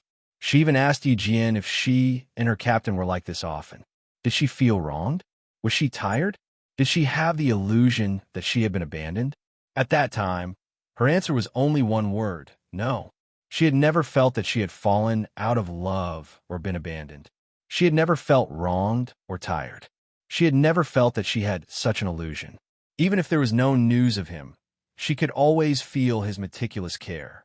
Just like now, even though they had not seen each other for 11 months and 16 days, she had never felt that he had been away from her for a long time. It was as if the separation was just yesterday. Her fingers could still feel the residual warmth from when she touched his handsome face. It was warm, and it had always been warm when he was not by her side. Therefore, she knew that she would definitely be very happy. With him, she would be happy enough. She nodded heavily and promised Zhou Yijin that they would meet tonight no matter how late it was. Zhou Yijin smiled and immersed herself in her work. Yi Qian and the others decorated the entire auditorium in a festive manner. It was full of the New Year's atmosphere. As for the battalion commander of the 3rd Battalion, there were still no sparks of love as the political commissar had hoped for. After asking the soldiers to send Du Jia back to the family building, they did not even enter the auditorium and immerse themselves in training. The commander of 2nd Company led the way and ran 10 kilometers. After the training at night, the commander of 2nd Company sighed to Yi Qian and said, "The battalion commander's marriage will become a big problem that our entire battalion urgently needs to solve. If there are any good girls on your side that you can introduce me to, please be a matchmaker. Today I was chased by a drug-sniffing dog for 10 kilometers. I almost collapsed." Yi Qian's company had always cooperated with the border police. The People's Liberation Army was not far from each other, and sometimes they would even have competitions like basketball. The drug-sniffing dog that chased the commander of 2nd Company had not been trained yet, so the commander of the 3rd Battalion was merciful on account of their many years of friendship. Otherwise, if an adult drug-sniffing dog was released, the company commander of 2nd Company wouldn't just be chased to the point of exhaustion. Instead, it would pounce on him and bite him until he was half dead. Yi Qian's little heart trembled when she heard this. She would rather be chased by someone than be chased by a drug-sniffer dog that understood human nature. I was just talking to the political commissar about introducing the regiment commander's younger sister to the commander of the 3rd Battalion. The political commissar didn't say anything either. I don't know if he needs to think about how to bring it up to the regiment commander. Yi Qian, who had been walking well, tripped. The company commander said, "Be careful." Yi Qian replied, "I'm fine." She tripped because she was frightened by the company commander's words. "Introduce Du Jia to the battalion commander of the 3rd Battalion. Please don't." After deliberating for a while, Yi Qian tactfully said, "Regiment commander's younger sister should have a boyfriend. Also, regiment commander seems to be from the capital, while the 3rd Battalion's battalion commander is from Nangguang. Their customs are different from each other, and their food is different as well. It won't be easy to get along. What you said isn't without reason. Marriage really isn't a matter between two people. It has to do with two families." However, the commander of 2nd Company took off his training cap and wiped away the sweat on his forehead. He nodded thoughtfully and said, "However, I don't think he's worthy. The battalion commander of the 3rd Battalion should only find a sincere and down-to-earth lover, like regiment commander's younger sister. She doesn't do any household chores. How can that work?" Yi Qian silently sighed. Introducing Du Jia to the battalion commander. That was scary enough.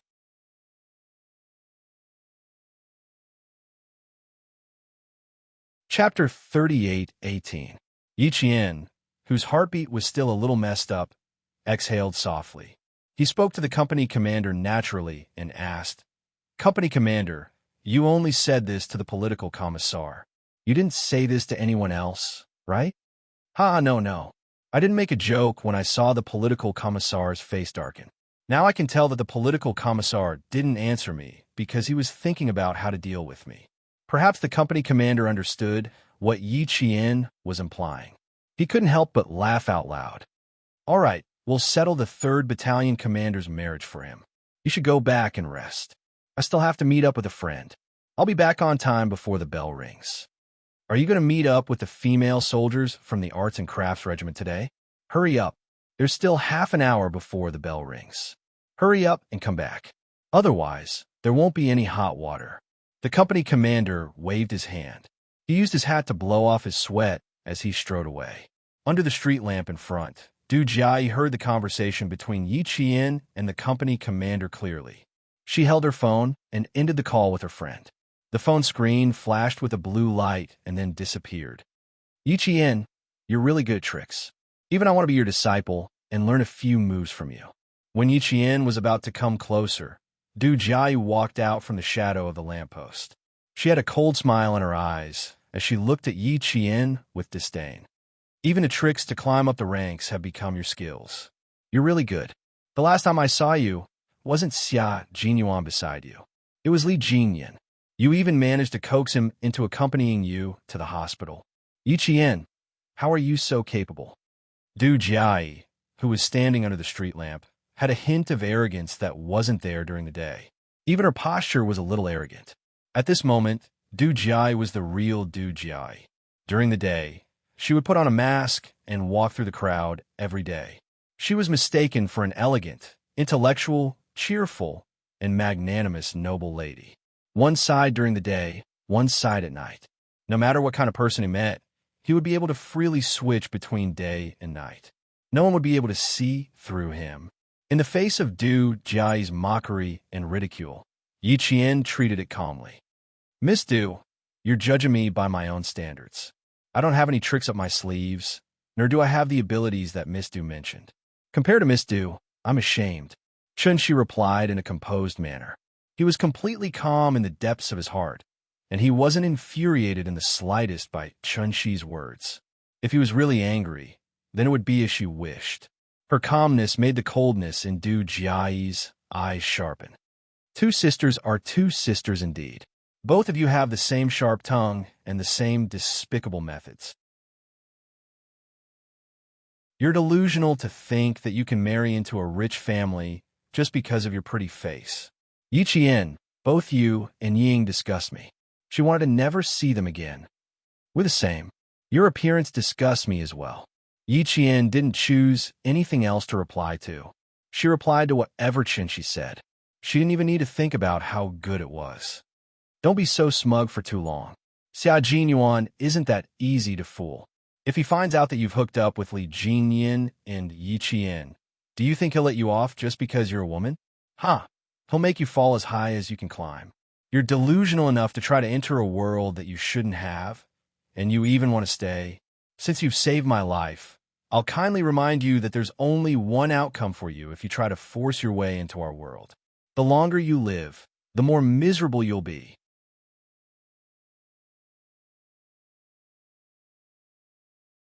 Chapter 38:19.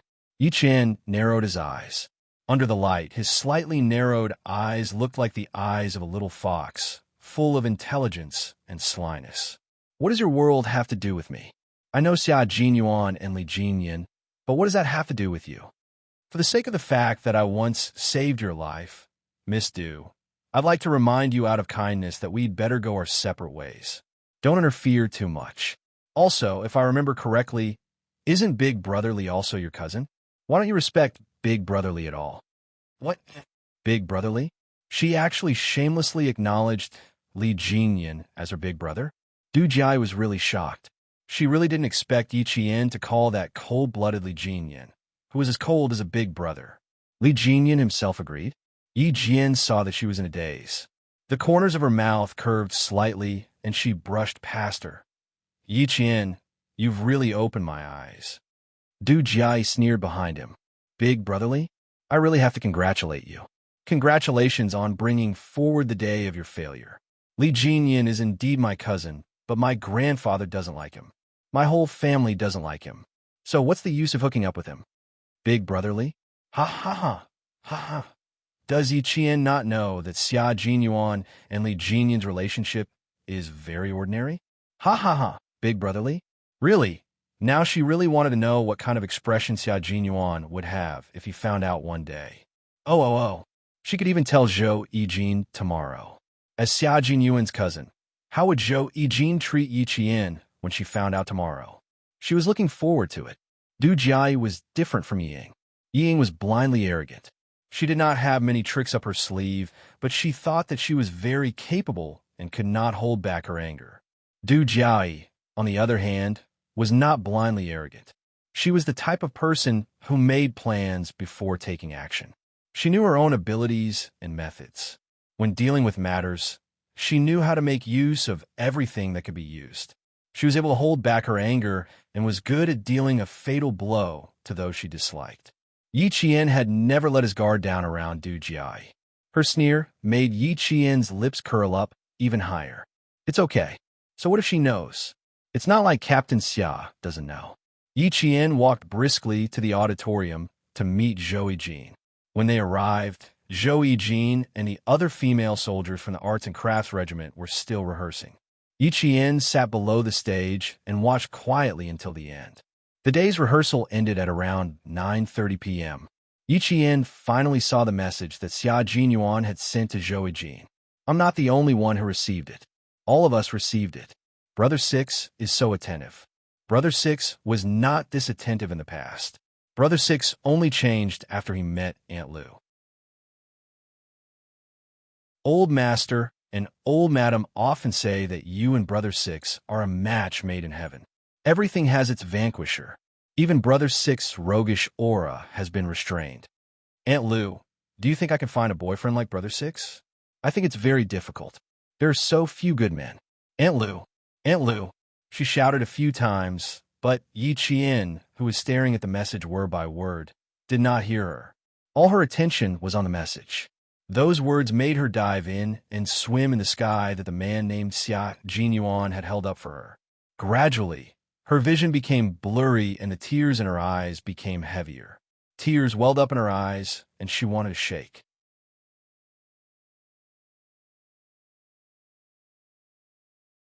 Chapter 38:20. The text message was very long. It took 3 separate times before it was all sent to the phone's message box. Yi Qian, whose vision was already blurred, once again read Xia Jinyuan's text message to his family Xia siblings. I'm worried because I'm not with her for too long. I hope that my siblings can take care of her and treat her like a real family member. I will be eternally grateful. I often go out and feel deeply sorry for her. I'm afraid that I've wronged her, so I always want to make it up to her. I hope that my siblings can understand my brother's painstaking efforts and take care of her. My girlfriend Yi Qian has suffered a lot since she was born. I once promised her a happy and stable life. Sometimes I'm not with her, and I'm afraid that I can't help her when she's in trouble. I can only hope that my siblings can help me take care of her and prevent her from suffering. I'm begging you to write. Including the punctuation, it was a total of 173 words. Every word expressed his silent concern for her. Every word revealed his deep affection for her. 173 words were full of affection. Yi Qian, who was holding the phone, unknowingly started to tear up. Her Captain Xia had never said anything romantic in front of her. He had never even made a solemn vow of love. He had never said it. He would only act on it secretly. Her tears accidentally dripped onto the phone screen. Zhou Yijin quietly shut her mouth when the water flashed past her eyes. She wanted Yi Qian to see the text message. She also wanted Yi Qian to know how good her brother Six was. The last time Sister Yiwei chatted with her parents, her father suddenly said, "Will it affect their relationship if Brother Six doesn't contact Xiao Yi for a few months?" Young people nowadays, 1 day apart feels like 3 years. 3 days apart, they quarrel and break up. I'm a little worried about Brother Six's situation. Sister Yiwei also said that she was a little worried. She even said that every girl wanted their boyfriend to spend more time with them. She was almost 40 years old, but she still wanted Ho Zi to spend more time with her. However, Brother Six didn't have that much time to spend with Aunt Lu. If one day Aunt Lu really couldn't hold on, what would Brother Six do? Zhou Yijin remembered the conversation between Xia Yiwei, Aunt Xia, and Uncle Xia. From then on, she remembered to show the text message to Yi Qian to let Yi Qian know how much Xia Jinyuan loved her. In this world, it was impossible to find another man who loved Lu's sister-in-law as deeply as Brother Six did. It was impossible. Sixth sister-in-law, sixth brother has his own difficulties. I showed you the message for my own selfish reasons. I hope you can understand Sixth brother. Although he can't accompany you, his heart has always been with you. When Big Brother received the message, he even sent a message to all of us. He said that he didn't expect Sixth brother, who was the most troublemaker in the family, to become the most devoted man. Aunt Lu, I know Brother Six hasn't contacted you for almost a year, but please hold on. I believe Brother 6, who can't contact you, must be thinking about you.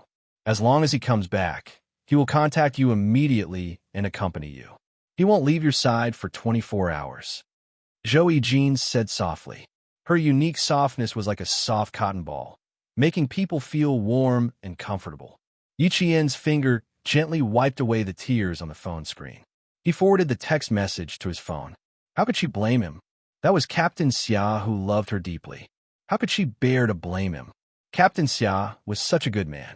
Captain Xia, who only wanted to be with her for the rest of her life. How could she give up? How could she not hold on?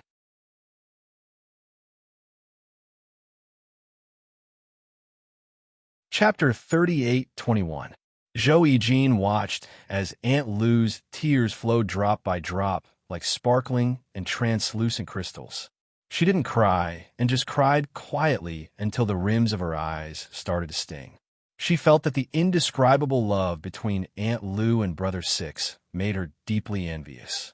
She felt that even though they hadn't seen each other for a year, their feelings for each other didn't fade because of the distance. Instead, they were like aged wine, becoming more and more mellow until there wasn't a trace of impurity. This kind of love really made her very, very envious. Only then did she realize that there was actually such a pure love in the world. From the beginning until the two of them met, they didn't have any misunderstandings like many couples. They didn't quarrel because someone intervened, and they didn't feel wrong because the other party couldn't understand them. Aunt Lu and Brother 6 had always been together hand in hand. In the limited time they had together, they seized the opportunity to love each other and make up for the regret of not being by each other's side. They wouldn't quarrel or misunderstand because of others, and they wouldn't slowly erase their feelings for each other because of this. She still remembered that Brother 5 once asked Brother 6 how they were getting along. They were both so outstanding, so they must have a lot of suitors. How should they deal with this kind of situation? If the other party found out, would there be a misunderstanding because of this? Would they quarrel? Would they quarrel and make each other unhappy? Sixth brother didn't even think about it before answering fifth brother with a smile. Yi Jian and I have spent so little time together that it's pitiful. How can we have a misunderstanding because of others, argue, and make each other unhappy? We will only seize the opportunity to love each other. Every time we meet, we will only love each other more deeply and want to treat each other better. For a playboy like you, how would you know that love is stronger than gold? How would you know such a beautiful love? Yi Qian and I will only love each other deeply during our time together. So what if we have suitors? What does it have to do with us? The person we love deeply also loves us deeply. Misunderstandings and quarrels don't exist at all. We don't even bother to waste time on these kinds of things. When Brother 5 heard this, he was flabbergasted and didn't say anything for a long time. Even if eldest brother, third brother, and fourth brother were in love with each other before they got married, they had misunderstandings, quarrels, and even almost broke up because of others. Sister Iwei and brother-in-law Zi were even more so. The two of them had broken up countless times. One moment, they would say that the other party was immature, and the next moment, they would say that the other party didn't understand them. Being in a relationship was like sitting on a boat in the sea. And after listening to Sister Iwei and brother-in-law Zi's love, she had spent half of her life in a relationship, but in the end, they were still together and gave birth to twins. It was simply a miracle. But when she heard about sixth brother and sixth sister-in-law's love history, especially what sixth brother said to fifth brother, she was greatly shocked. At that time, she hadn't met Aunt Lu yet, but she had been looking forward to meeting Aunt Lu, whom she had never met before. When they met in the first lunar month, the beauty was incomparably beautiful. She was so beautiful that everyone's eyes lit up. Only then did they know that there was such a beautiful girl in the world. It made Brother 5 wonder if he was blind in the past to find so many average girlfriends. You're tuning into the Warrior Lore YouTube channel. Don't forget to subscribe and join us on this journey to catch the most captivating stories.